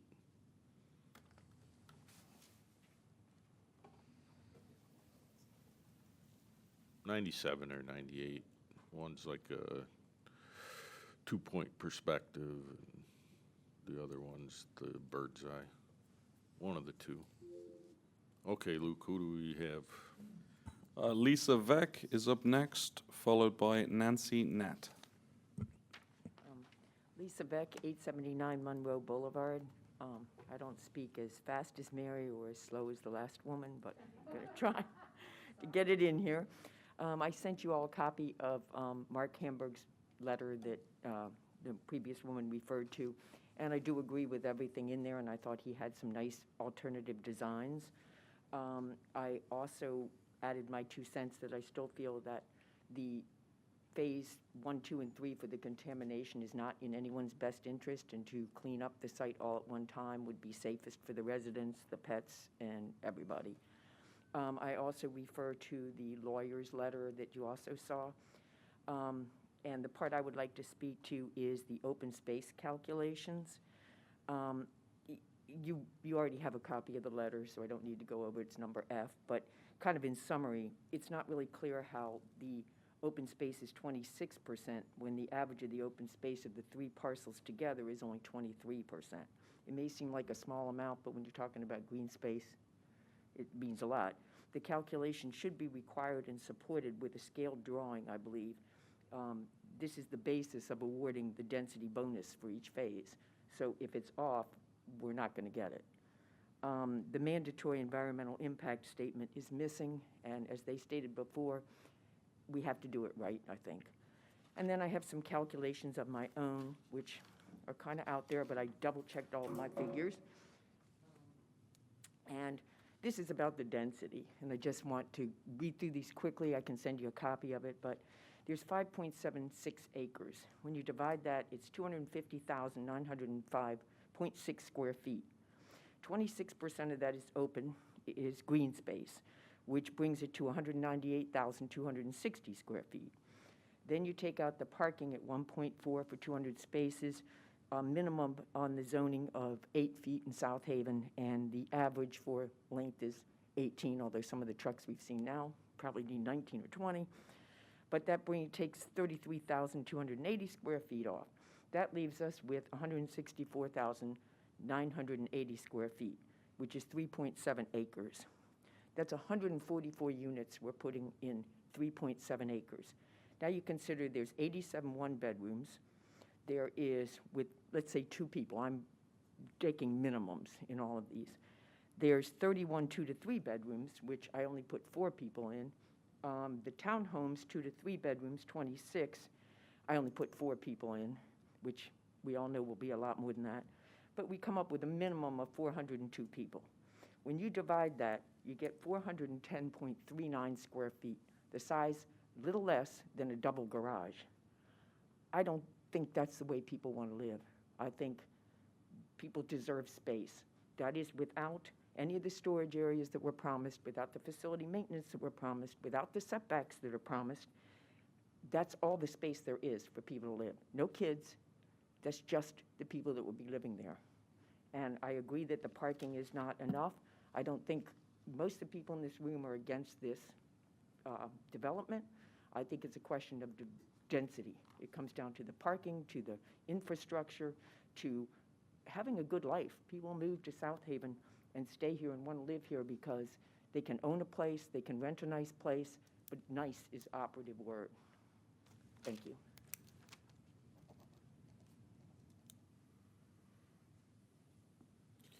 Up next is Nancy Nat, followed by Dan Agnello.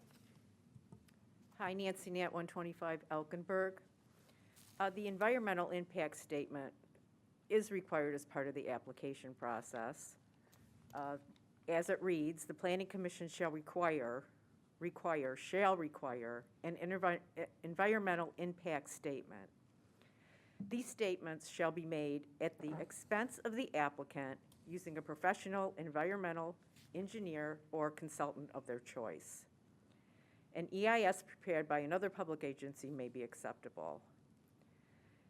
The statement should analyze the impact of the proposed development on the municipalities, fire, police, school services, solid waste, soils, air, groundwater, floodplain, wetlands, and similar water courses and drainage, noise levels, and added traffic, which might affect the land uses or neighborhoods negatively, and other similar factors which may be unique to a specific proposal. The Planning Commission shall review the impact statement to determine if any proposed impacts would result in pollution, impairment, or destruction of the environment over the thresholds established in the Michigan Natural Resource and Environmental Protection Act. This was signed August 25th, 2021. It is missing from the packet. It is missing from the application. The application is not complete, and because of that, there should be no vote taken tonight on this development. Secondly, a residential planned unit by definition in the zoning ordinance states it is a tract of land or a lot developed under single ownership or management as a separate neighborhood or community unit. The Overton residential PUD is proposed in 3 phases.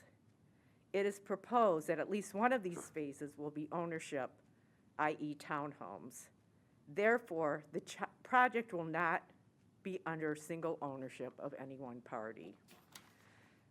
Third, I'm glad we have that slide up here because I'm going to be talking about the parallel plan, which is the first one.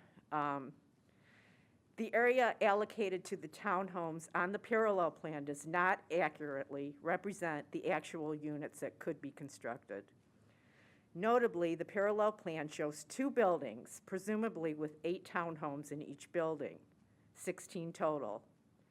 The townhomes cannot be stacked units. Section 501(2)A of the zoning ordinances requires that each dwelling unit shall have 1 floor at ground level. Moreover, Section 501(2)B provides that no more than 4 dwelling units be attached in any construction group or contained in a single structure. Last, each townhome building on the parallel plan is the approximate width of 8 parking spaces. The required width for a parking space is 8 feet. Accordingly, a townhome building on the parallel plan that was dated 1/18/2022 is approximately 64 feet wide. Would each townhome be only 8 feet wide? Clearly, the parallel plan does not accurately depict townhomes that can be constructed, under the RM1 zoning district. The accuracy of the parallel plan is important, as those 16 townhome units on the parallel plan are used as the basis for proposed density, including density bonuses on the final site plan for Phase 1. The Planning Commission and Council should request that the parallel plan be revised to depict townhomes that can actually be constructed under RM1 zoning district regulations. Thank you. Up next is Dan Agnello. Is there anybody after him? Okay. Thank you. Dan Agnello, 964 Everett Parkway. I might want to reiterate the fact I've been to every meeting on Overton since the Zoom meetings in January, February, wherever they were.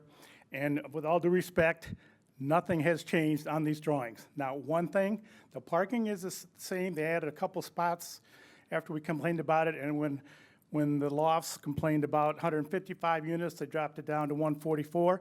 That's all that has changed in this entire layout. I would like to recommend that the commission references William Works item 1 and also the minimum yard setbacks. I think you should deny the variance for the parking and for the setbacks. There's no reason to give a setback for 15 feet when you can have 26 feet. That three-story building is close enough to the sidewalk as it is with 26 feet, and you don't need it to be 15 feet. And with regard to the parking, all the developers are required to have enough parking, but all of a sudden in here, we don't have to have 2 parking spaces per unit. If they got the layout wrong, what are they gonna do later on? If they need more parking spaces, are they gonna delete the density? I doubt it. So we gotta get the parking right, and I think the parking is wrong to begin with. You still must have to go with the 2 spaces per unit. And like we said, right now, it's only at a 1.18. Also, the density. Density is too high. The housing market report mentioned 153 units was required in the city and approximately 75 senior units. Well, they're building senior housing right now on 73.5 Street over by Aldi's and the Black River Barn, whatever it is. And across south side of Elkinburg, they're building townhomes across the street from me. So that kind of alleviates some of the things in the housing market. And we don't need to put all of our eggs, 144 eggs in the Overton basket. We don't need 144 units there. If we build 2 30-unit apartment buildings, or 35-unit apartment buildings and 30 townhomes, that's 100 units at the most, and that'll solve a lot of your problems. Parking, density, you have more green space and everything. And in regard to page 66, the land use, items 1 and 2, it says the special land use shall change the essential character should not change the character of the surrounding area. And the remarks given by staff said that, oh, this is all single-family area, but we want to build houses here, so that doesn't matter. That's exactly what they said, okay? That's a big cop-out. We have 3-story buildings there. There are no 3-story buildings anywhere in this whole neighborhood. I brought this up a million times. And then this definitely would change the character of the neighborhood. There are no big buildings except for the 4 big houses on Elkinburg that the developer's building right now on the south side of Elkinburg. There's nothing that big. There's 1 apartment building on top of the lofts to make it look like a 3-story, but the factory lofts are only 2 stories. So I would recommend that no buildings be higher than 2-story. I know the code allows it, but 2 2-story buildings with apartment buildings in it, and then you have your townhomes, and nothing is higher than 29 or 30 feet. Also, on the condition area, we mentioned this before, there is no environmental impact statement. There's nothing listed in there for a revised due care plan, nothing about they're going to have an environmental remediation plan or an EIS, okay? The only one person that mentioned that was the city engineer, and he said in his non-approval of the plan that you have to look at the due care plan as far as moving soil and everything like that. But I believe they need a revised one and need a remediation plan. So as part of the conditions, an EIS and a remediation plan should be, and a due care plan should be listed as part of the conditions. Thank you. Okay, thank you. And that's the end of the comment cards. Is there anyone else who wishes to speak? Could we have the developer go over that before? Well, please come up. No. Yes. Paula Maddock, 94 Elkinburg Street. I've listened to the concerns raised about the Overton project, and I fully support them. And it's not just a handful of people. I've personally gone door to door this summer and talked to people constantly. They've quit coming to the meetings. They don't feel like they've been heard, and they're tired of just listening, and they know that they seem to believe the committees do what they want, and they don't feel like they're being heard. I look at what happened with the designated open space at Trailside, and they clear cut all the trees in front of my house, and for a couple weeks, the dust and the stuff flying into my house, which was contaminated soil because the plaques said so, and nobody seemed to care for months. So if they do the remediation on Overton, will you let the neighbors know like a month in advance or 2 months in advance so we can leave the area?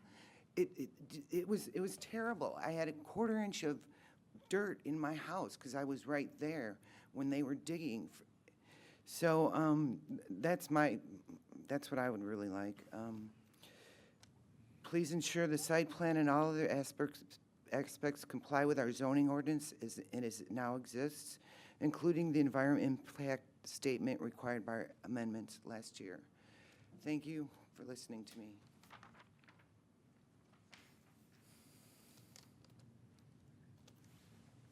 Mary Lynn Boogie, 70 Gabriel Drive. I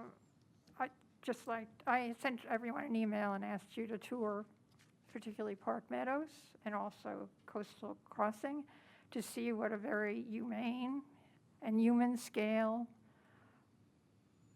income-related property can look like. Ms. Engelbrecht stated and talked about the scale of this, and I totally agree with what she said. Additionally, Mr.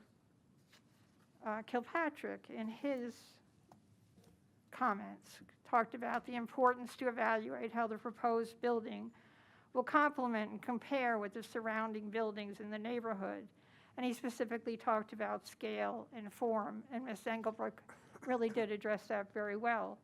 Furthermore, the special land use talks about special land use to be designed, constructed, operated, and maintained harmoniously with the character of the adjacent property and the surrounding areas. Again, this building, as proposed, does not fit that. Special use also goes on to say, special land uses shall not change the essential character of the surrounding area. This will have a tremendous impact the way it is designed on the area. Something in the form of Park Meadows or Coastal Crossing, which are smaller buildings, are much more in character with the area. There are specific things that I'd like you to look at when you come up with just the design, excuse me, for the phase one. Specifically, the playground for the children. And if you can show that up there again, please.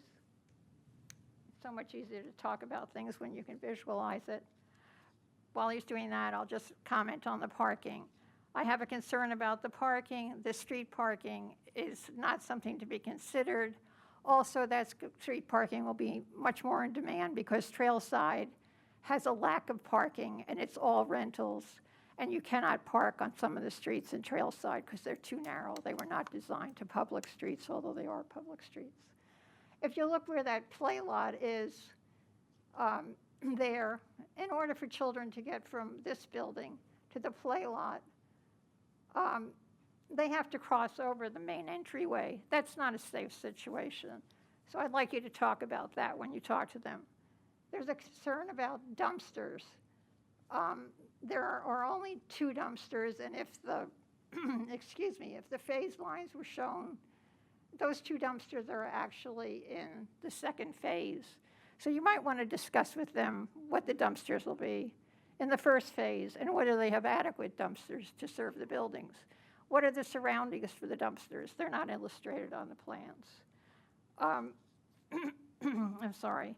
The setbacks. I have a concern about the shrinking of the setbacks, because it appears, and I don't know this because they haven't addressed the building, that there are going to be patios out towards the streets. And if that's so, and you have reduced setbacks, those people have no privacy. Also, if you toured the 2 sites I suggested, you might have noticed, maybe not so much in the winter, but in the summer months when you go there, the patios are used for storage. So you have a lot of things out there. And I'm not talking furniture, I'm talking bicycles, other things that they don't fit in their house or they don't want in their house. Is that going to be attractive? Will that give them any privacy also as being as close to the sidewalks? So those are just a few things that it would be very nice if you would consider as you're going over this. Thank you. Thank you. Anyone else?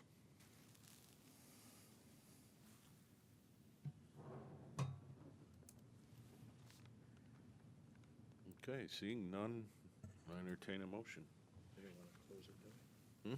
Do we want to close the public hearing? We don't have to, but it's up to you guys.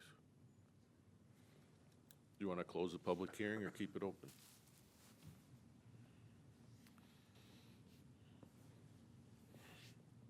Just from, we probably aren't going to get done. We're already at 9:30, so we'll just leave it open. How's that? Okay. So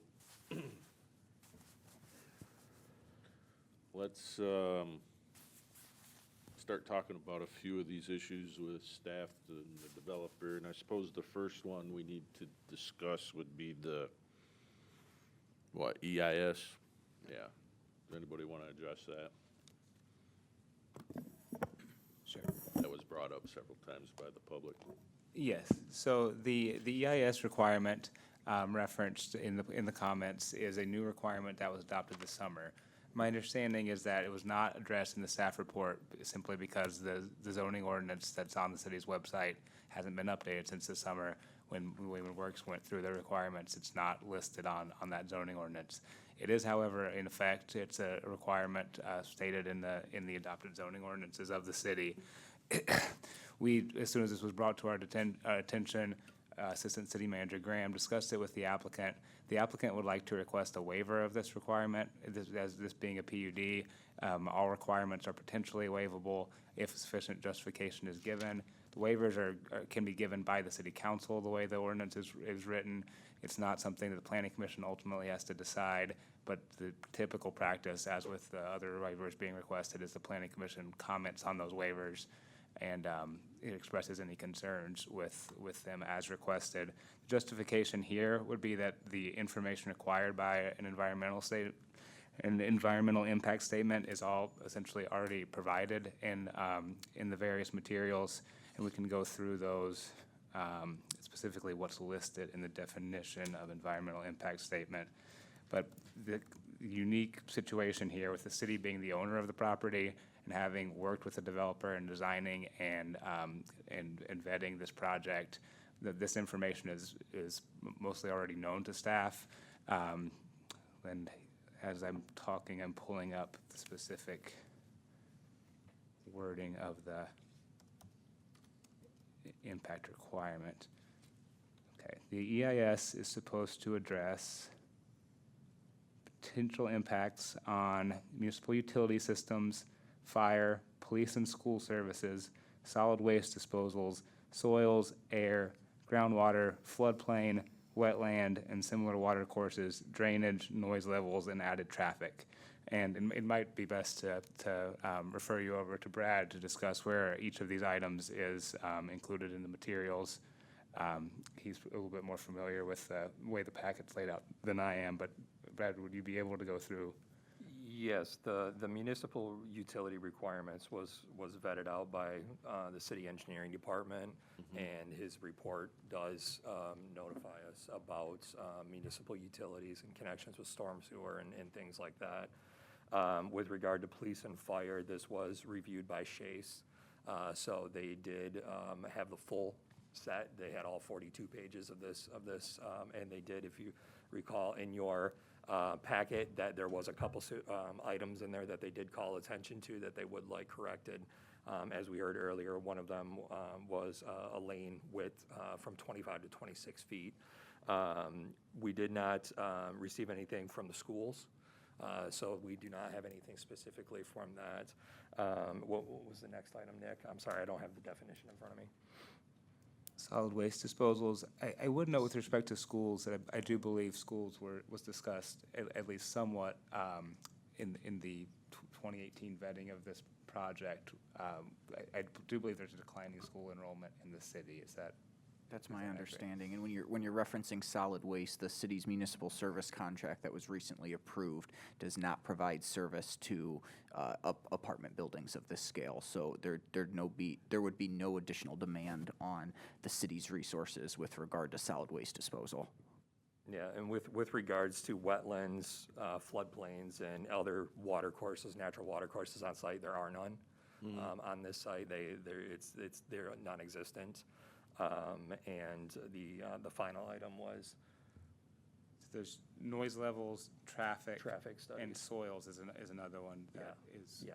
So again, as Nick had mentioned, this had been gone through with the city itself through the Phase 1, Phase 2 environmental reviews before previously, because, you know, they are the owner for that. The developer has stated that he has to go through those procedures as well for the soils.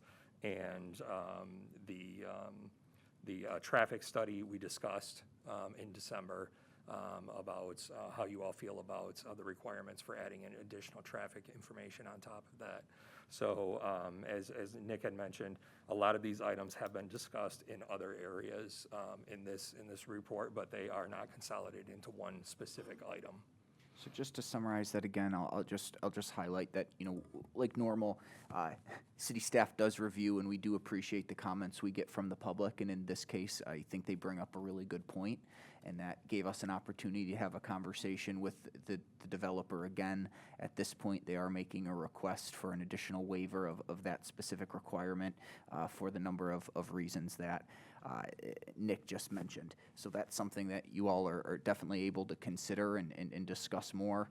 If that's something you all would consider to recommend on to City Council, again, they would be the ones who would actually be awarding the waivers if it gets to that point.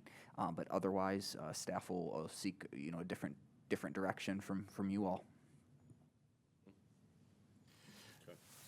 I have a question. The engineer's report referenced mitigation procedures and handling of the soils. Is there an existing EIS that those mitigation measures were? There's an existing due care plan for the property. Due care, okay. Yes, sir. Okay. And the Phase 1 and Phase 2 BEA, and I believe the existing due care plan have all been on the city's website and publicly available for months. So those documents are up there. And my understanding is Habitat is going through and conducting some of their own environmental reviews at this time as well. That's correct. As a condition of the purchase agreement, Habitat is required to do a new due care plan specifically for their development and go through all the EGLE procedures relating to that. Okay, thank you. Let me ask a question as well. Just for context purposes here, to help my understanding, was an EIS required at Trailside? This is a new requirement that was put into effect this summer. Okay. Let me start with the real easy one, and we'll just get it out of the way, because I thought it was an interesting comment, and it's for the developer, the comment regarding the play lot and where it was located in relation to buildings, which was on the other side of the parking lot and entryway. And I was just wondering if you could come up and speak to why that spot was chosen, or if that's just where there was some green space and it checked a box for a garden and a play lot. Can you put it up there? So this is going to be a very open area. It has lots of visibility. The path is going to, I mean, the amount of traffic that we would expect to be going through at any given time, it's not going to be people lined up in and out. But, you know, if it makes sense to, I mean, we would consider moving the driveway and flip-flopping the play lot, but the intention was to connect to the existing street, and so that's where the entry lines up, is to the existing street on the opposite side of Indiana. And so that's kind of a basic approach towards design that we take generally is keeping streets connected. But, you know, if it was moved, we don't have a problem. Oh, it's your plan. I figured you had a reason, but I thought it was Yeah, a pretty good question and not too hard to answer. Yeah, no, the reason is connecting to the street on the opposite side. Okay, very No, good. there is a play lot along Elkenberg. There is also. Yeah. Right, and then there's this other one further up, which could be viewed to service the townhouses. Yeah, exactly. I mean, we really, you know, we see these sort of clusters of location and where people kind of migrate towards with their kids. We just thought it made sense to have two instead of one. We weren't obligated to show two, but we thought it made sense to show two. And, you know, I think that, you know, this could serve the townhouses, it could serve Building A, and again, our approach was aligning to the street. You know, an alternate approach, lining that drive aisle offset, you know, we're open to that recommendation. And we have a play lot a block away, and nearly everyone has to cross the street to get to that one, so. This is not going to be a busy street, I can assure you. Okay. I figured that was the easy one.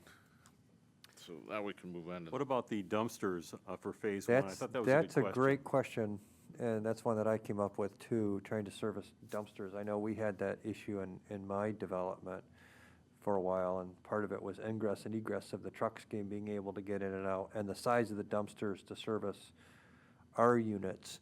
Do you know the size and the placement and the screening for what's required to service, you know, even the first set of apartments there? Candidly, that's something that we intend to, as we get into more fulsome design. I mean, these are very schematic designs. These are conceptual designs at this point where, you know, we've tested out the fits and so forth, but this is typically a discussion that we have when we're moving from, it's not a plan commission type of a discussion, it's a, you know, permit review type of a discussion that's where we would normally address that. But I think that we feel confident that we can adequately address that.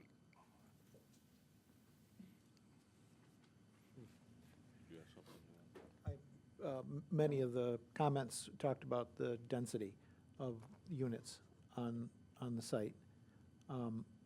Could you, my basic understanding of it is that if you put this many on it, the unit cost goes down, the rent stays low. If you decrease the density, the rent rate stays low regardless, so that's part of our challenge. Is we're trying to find kind of a sweet spot in between, you know, too small of a project to be efficient with the tax credit program, and too large to be too large. And so we've addressed that sort of in the two phases, and we try to be the tax credits are very competitive, and the allocations are fairly prescribed in the amounts. You typically are in that 50 to 70 units is what the optimal tax credit funding round applies for. And so there's a couple of things you're trying to do with that.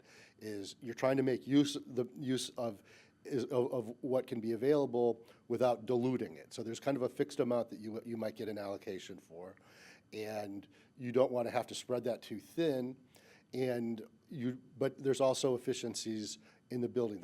There are cost constraints that are required by MSHDA, and so we're trying to get an economy in the buildings that works financially. But we're also trying to respond to the original question that was asked of us when we did the RFP. And the question was, how do we provide for affordable housing in a community that lacks it? And the targeted numbers were right in this range that we've proposed. The targeted, you know, requirements were to have a for sale component, which was not something we typically do, but we were able to find this great partner with Dwelling Place we originally proposed to just do rental. The city and the committee asked us, can you find a way to put some for sale? We think that's a needed cohort, and so we've been able to do that. And the numbers they weren't from, you know, out of our head. These really came to us from the request for proposals, from the studies that Ryan Kilpatrick did, and that's where we tried to come in. I mean, we started, as somebody noted, we started a little over 150. We've pared that back to 144. We further pared it back to include the townhouses, so that there are fewer apartments than what were originally contemplated. There have been several comments that I don't want to go too far afield from your question, but about parking. We've actually increased parking every time we've come back to this group, and even since we were at City Council to the meeting in December, we increased the parking. But that's how we came to this density, and we're trying to strike a balance. This is the only site the city has to provide affordable housing, and this is the site that the city owns that is prescribed for affordable housing, and this is the location that we've been asked to provide a workable development that is balanced in a variety of ways. We have a lot of pieces to juggle, a lot of moving parts, and I think that we've done a good job based on our history, our design approach, talking to a lot of people. I know everybody in the room is not happy with the discussions that we've had, but we talked to dozens of people. Okay, thank you. I think everybody's done with questions for now. Thank you. Okay. Huh? I'm not, but are you ready to move on? Well, we're going to be discussing this again, and we're running out of time. So when it comes to density, who else was on the RFP committee with me? Was it you, Mike? Mike. So I think, who was it? Councilman Schlock was the one. I asked the parking questions, and he had asked density questions, and it was asked of each one that submitted a RFP if half of what they were proposing was still doable, and I believe everyone answered in the affirmative, correct? So. It's also interesting to note that the proposals they sent back to us did not reflect that. Right. I mean, the proposals that came back, we had 3 proposals to consider. Mike. I'm sorry. We had 3 proposals to consider that were before us. The lowest density was 111. The second was 136, and this is at 144. The RFP, and what the people that turned in proposals told us, the RFP called out for 100-plus units. It specified 100-plus units. So they were asked that, and that's right. It would be, they were asked, could they make a buck, basically, if you cut it down to that? Right. That's a great question. Still. Okay, so that was density. I'm just trying to hit some highlights that we're gonna need to work on going forward. The next one was parking, the 2 versus 1.44, and that's one I've been asking since the beginning. And we basically I think the way you have to look at this, because there were some things cited here, say, here's some other examples of where there's less parking. And maybe one of the questions you need to ask yourself until our next meeting is, would you change our ordinance to read 1.44? Might be one way to look at it. And then the next one are the setbacks, where there's required 25 foot and what's proposed is 15 to 16. And I know, let's say just some of the homes that are on small lots, when you can't tear the entire home down, you have to leave a standing wall in order to build on some of these non-conforming type of lots. But here you have 6 acres, so not such an issue of tightness. And I think those are the 3 main ones I think this commission's going to need to address going forward. So I just wanted to Tim, the other thing that make came sure up you think about that. with the parking, what was going through my mind, again, this isn't our first whack at this. We've had this for some time now. No. And this is also going to become a battle of which expert do we believe? Because the parking is based on the single apartments. And some people would assume that there's going to be 2 occupants in that apartment. Most experts that provided us data said, no, that's not the way the demographics are going. Many of these one unit apartments are going to be single young people. And single young people don't normally have 2 cars. So it's going to be a battle of what do we believe? What do we give credence for? Which set of research? Okay, so we do have time to wait until the next meeting, or do we need to schedule a special meeting? We need to have a conversation about scheduling a special meeting if the planning commission can make that work. All right, and what would be a proposed date?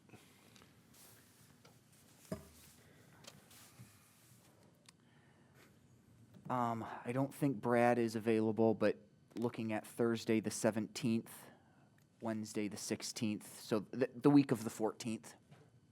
But Brad's not available? He's not available on the 17th, but we could look at other days that week.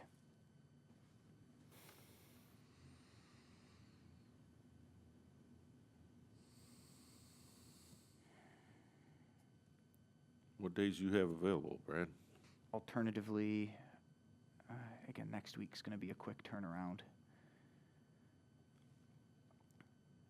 I'm not hearing a request, and please correct me if I'm wrong, I'm speaking a little bit out of turn, I guess, but I'm not hearing a big request for a lot of additional information. It's more of obviously being respectful of the time tonight. So I guess even as early as next week, we could look, being a special meeting, we could appropriately notice that in time. So that could be an option as well. I'd rather not do next week. Okay, no, Honestly. I understand. I guess one thing, as far as additional information, so the discussion about the environmental impact statement and waiving that, I am not inclined to do that. Okay. And the argument that a lot of the information is already available in other locations just tells me that it should be easy to put together if we want to. Well, And that's going to depend on the degree on which the planning commission wants that information. I understand with, again, as we were working through this with conversation with the applicant, is to have a professional consultant or a professional engineer put that information together would take between 6 to 10 weeks. Where, again, alternatively, we can do some work to try to pull those individual parts out from the information that we have already compiled in the packet. But again, that's we'll look to you all for direction on that. You can still require it, and council will have to follow it from there. So I do notice, though, that city council meeting is after our March meeting. So if we can't squeeze it in February, it's still before their next council meeting. Well, there's not a council meeting on Monday, right? This And we all love what we do. It's Valentine's Day. Yeah, That ain't gonna happen. Mark.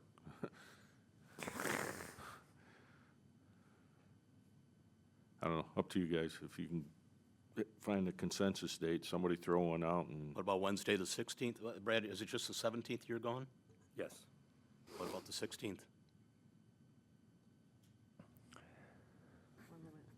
I could do the Ivy's 16th. phone is slow. I can do that. It's my wife's birthday, which is like You were gonna give up Valentine's Day. I Valentine's was gonna give Day. up Give up your Valentine's Day. wife's She won't birthday. care. I'm gonna tell her you were giving up Valentine's Day. 16th? Okay, if I'm seeing at least enough, let's tentatively plan on that. Like last time, city staff will follow up about making the arrangements for that. Okay. Thank you, everyone. And if that doesn't work, then I say we hold off to our next regular schedule, okay? Thank you. All right. So with that, unless there's anything pertinent, I'll entertain a motion to postpone until the, Could I just respond to one thing that you said a second ago? please come up here. With respect to the setback, if you don't mind putting that up again, Brad, there is really a one-to-one relationship between the setback and the parking.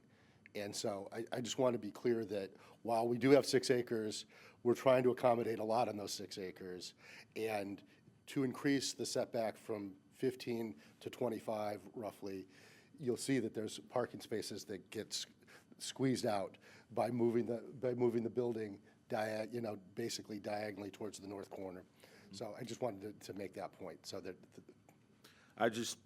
what was your slide? What slide was it? I had it marked here. My notes got, slide 6.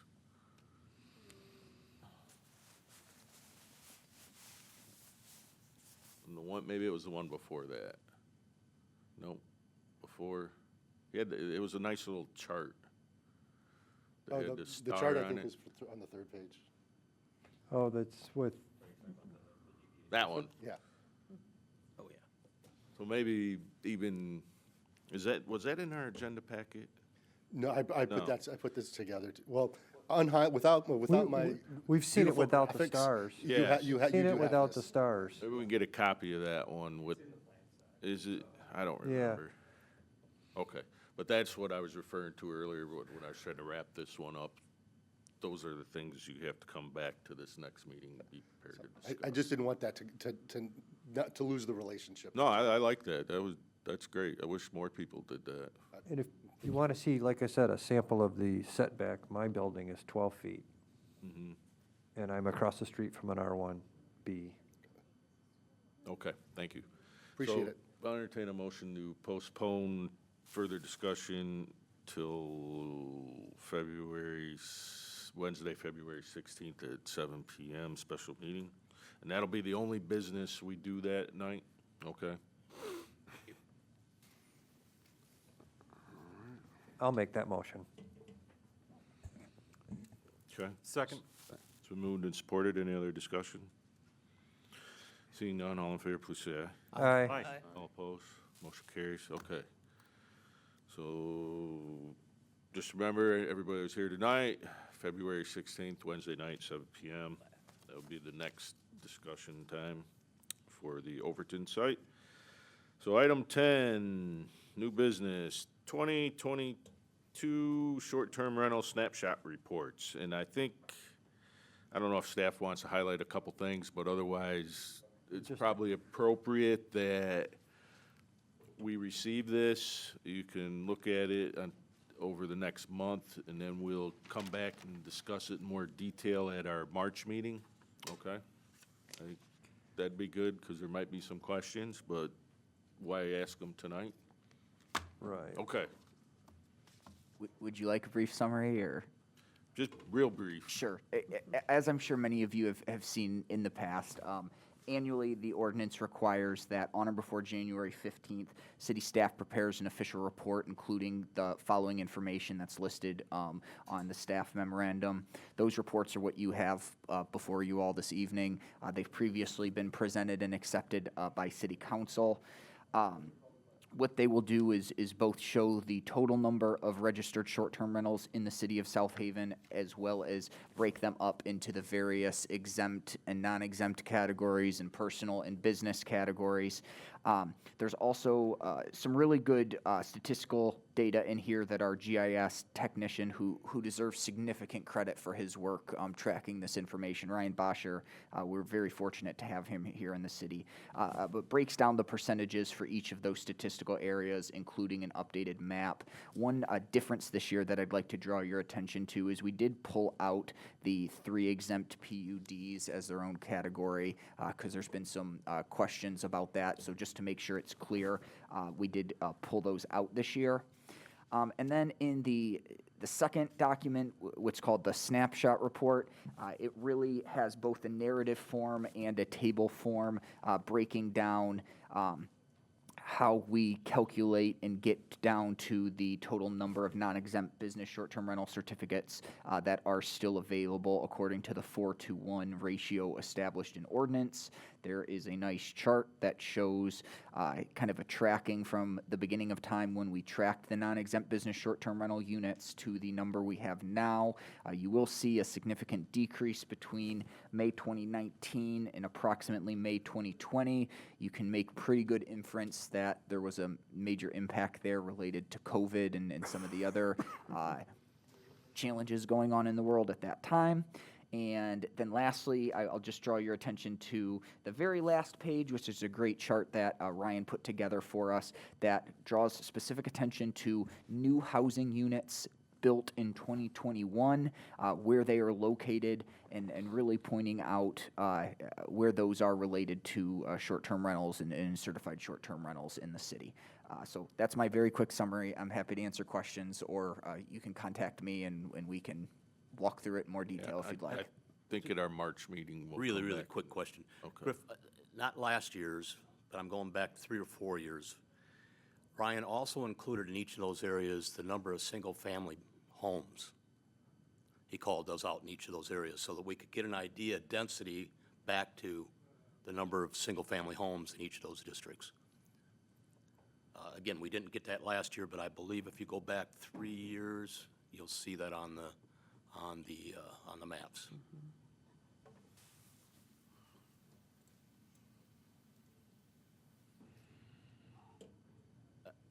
And Your to that end, I believe that that data's in the report, it's just not reflected on the maps. Thank you. I'll look into it. Okay. Anything else for right now? Like I said, make sure you read that for March, and if you have questions, we'll touch on it again. Mr. Chairman, would you like that back on the agenda in March? Yes. Just to make sure we've had sufficient time for any questions. Absolutely. Thank you. Because we said we would review that as this ordinance, because what year are we in that? Second? Third? Third, this is third year, but Third, I second believe. year of data? Is that right? Because the first year The didn't data's count. tough to say because it was your first year, because it was a half a year, and That then you didn't moved count. into COVID, and then Yeah. you moved, so you're, Still- bluntly, you have to take your data with a grain of salt. Yes, okay. It would have been a lifetime. What? I thought it had been a lifetime. Lifetime, yeah. It may be, depending on what council does next, George. Bring short-term rental back again. I don't know. Okay, any other staff comments? Not this evening. Thank you all for your time. Okay, thank you. Commission, Mike? Yes, just very quickly, once again, I appreciate all of you and the work that you do and the staff as well. I hope the public appreciates, I did a quick count. Our packet this week included 188 pages of reading to prepare ourselves for this meeting. That's a lot more than I did in college. Plus but, that's emails. my fault, but. Plus emails. Right. And on top of that, there were 16 letters that we received. So, and please, I guess the other thing that I hope people are listening to us is, we're not all lawyers. We have a civil engineer, thankfully. So a lot of what you're going to hear from us is what your neighbors are going to tell you. It's based on common sense and the way we process it out. To me, I'm taking away from tonight the same thing I've taken away from the beginning of this thing. We're concerned about density, parking, and environmental. We solve those three, we're going to be well on our way. So thanks. Janice? Yes, again, thanks staff for a complete report and certainly for the public comments as well. I think it really helps us in our decision-making process, although sometimes I know people don't agree with us. And sometimes we have ordinances and regulations that restrict us as well. But thank you for your patience, and I appreciate the full body of the material we receive, because it does help us capture the essence of what we're trying to make is for our decisions for our community. No comments. Thank you. Nothing further. Just appreciate all the staff time and the responsiveness to getting all the information from the citizens that we were able to get. Even up until this afternoon, we were getting stuff forwarded by staff. So I do appreciate all the support they provide the community. Thank you to staff. Great packet. It's, like Mike said, it's a lot, but really appreciate it. And thanks, Chairman, for running a tight ship. Thanks to the staff. Thanks for the times that you guys are on the phones talking with us. That has been very helpful for me in particular. And Chairman, you do run a pretty tight ship. I think your beard is rivaling mine, but we'll talk about that. Okay. I'm not making any comments there. All right, yes, thank you, and apology to Brad, who I inadvertently hung up on today when he called me to go over if I had any questions, so I didn't mean, I just got all excited and, hit the wrong button, so. Yeah, thank you for a great packet. It's taken me 2 days to really read through it all and get back and highlight it and, go through all the questions, so thank you very much. All right. Yeah, staff did do a really good job of forwarding rather quickly, but while you thank them for it, I do not. Just kidding. All right, so that's it for this evening. I'll entertain a motion to adjourn. Mr. Chairman, I move we adjourn. Second. It's been moved and supported to adjourn. Any other discussion? Seeing none, all in favor, please say aye. Aye. All opposed, motion carries. This meeting is adjourned. Thank you. You guys are like the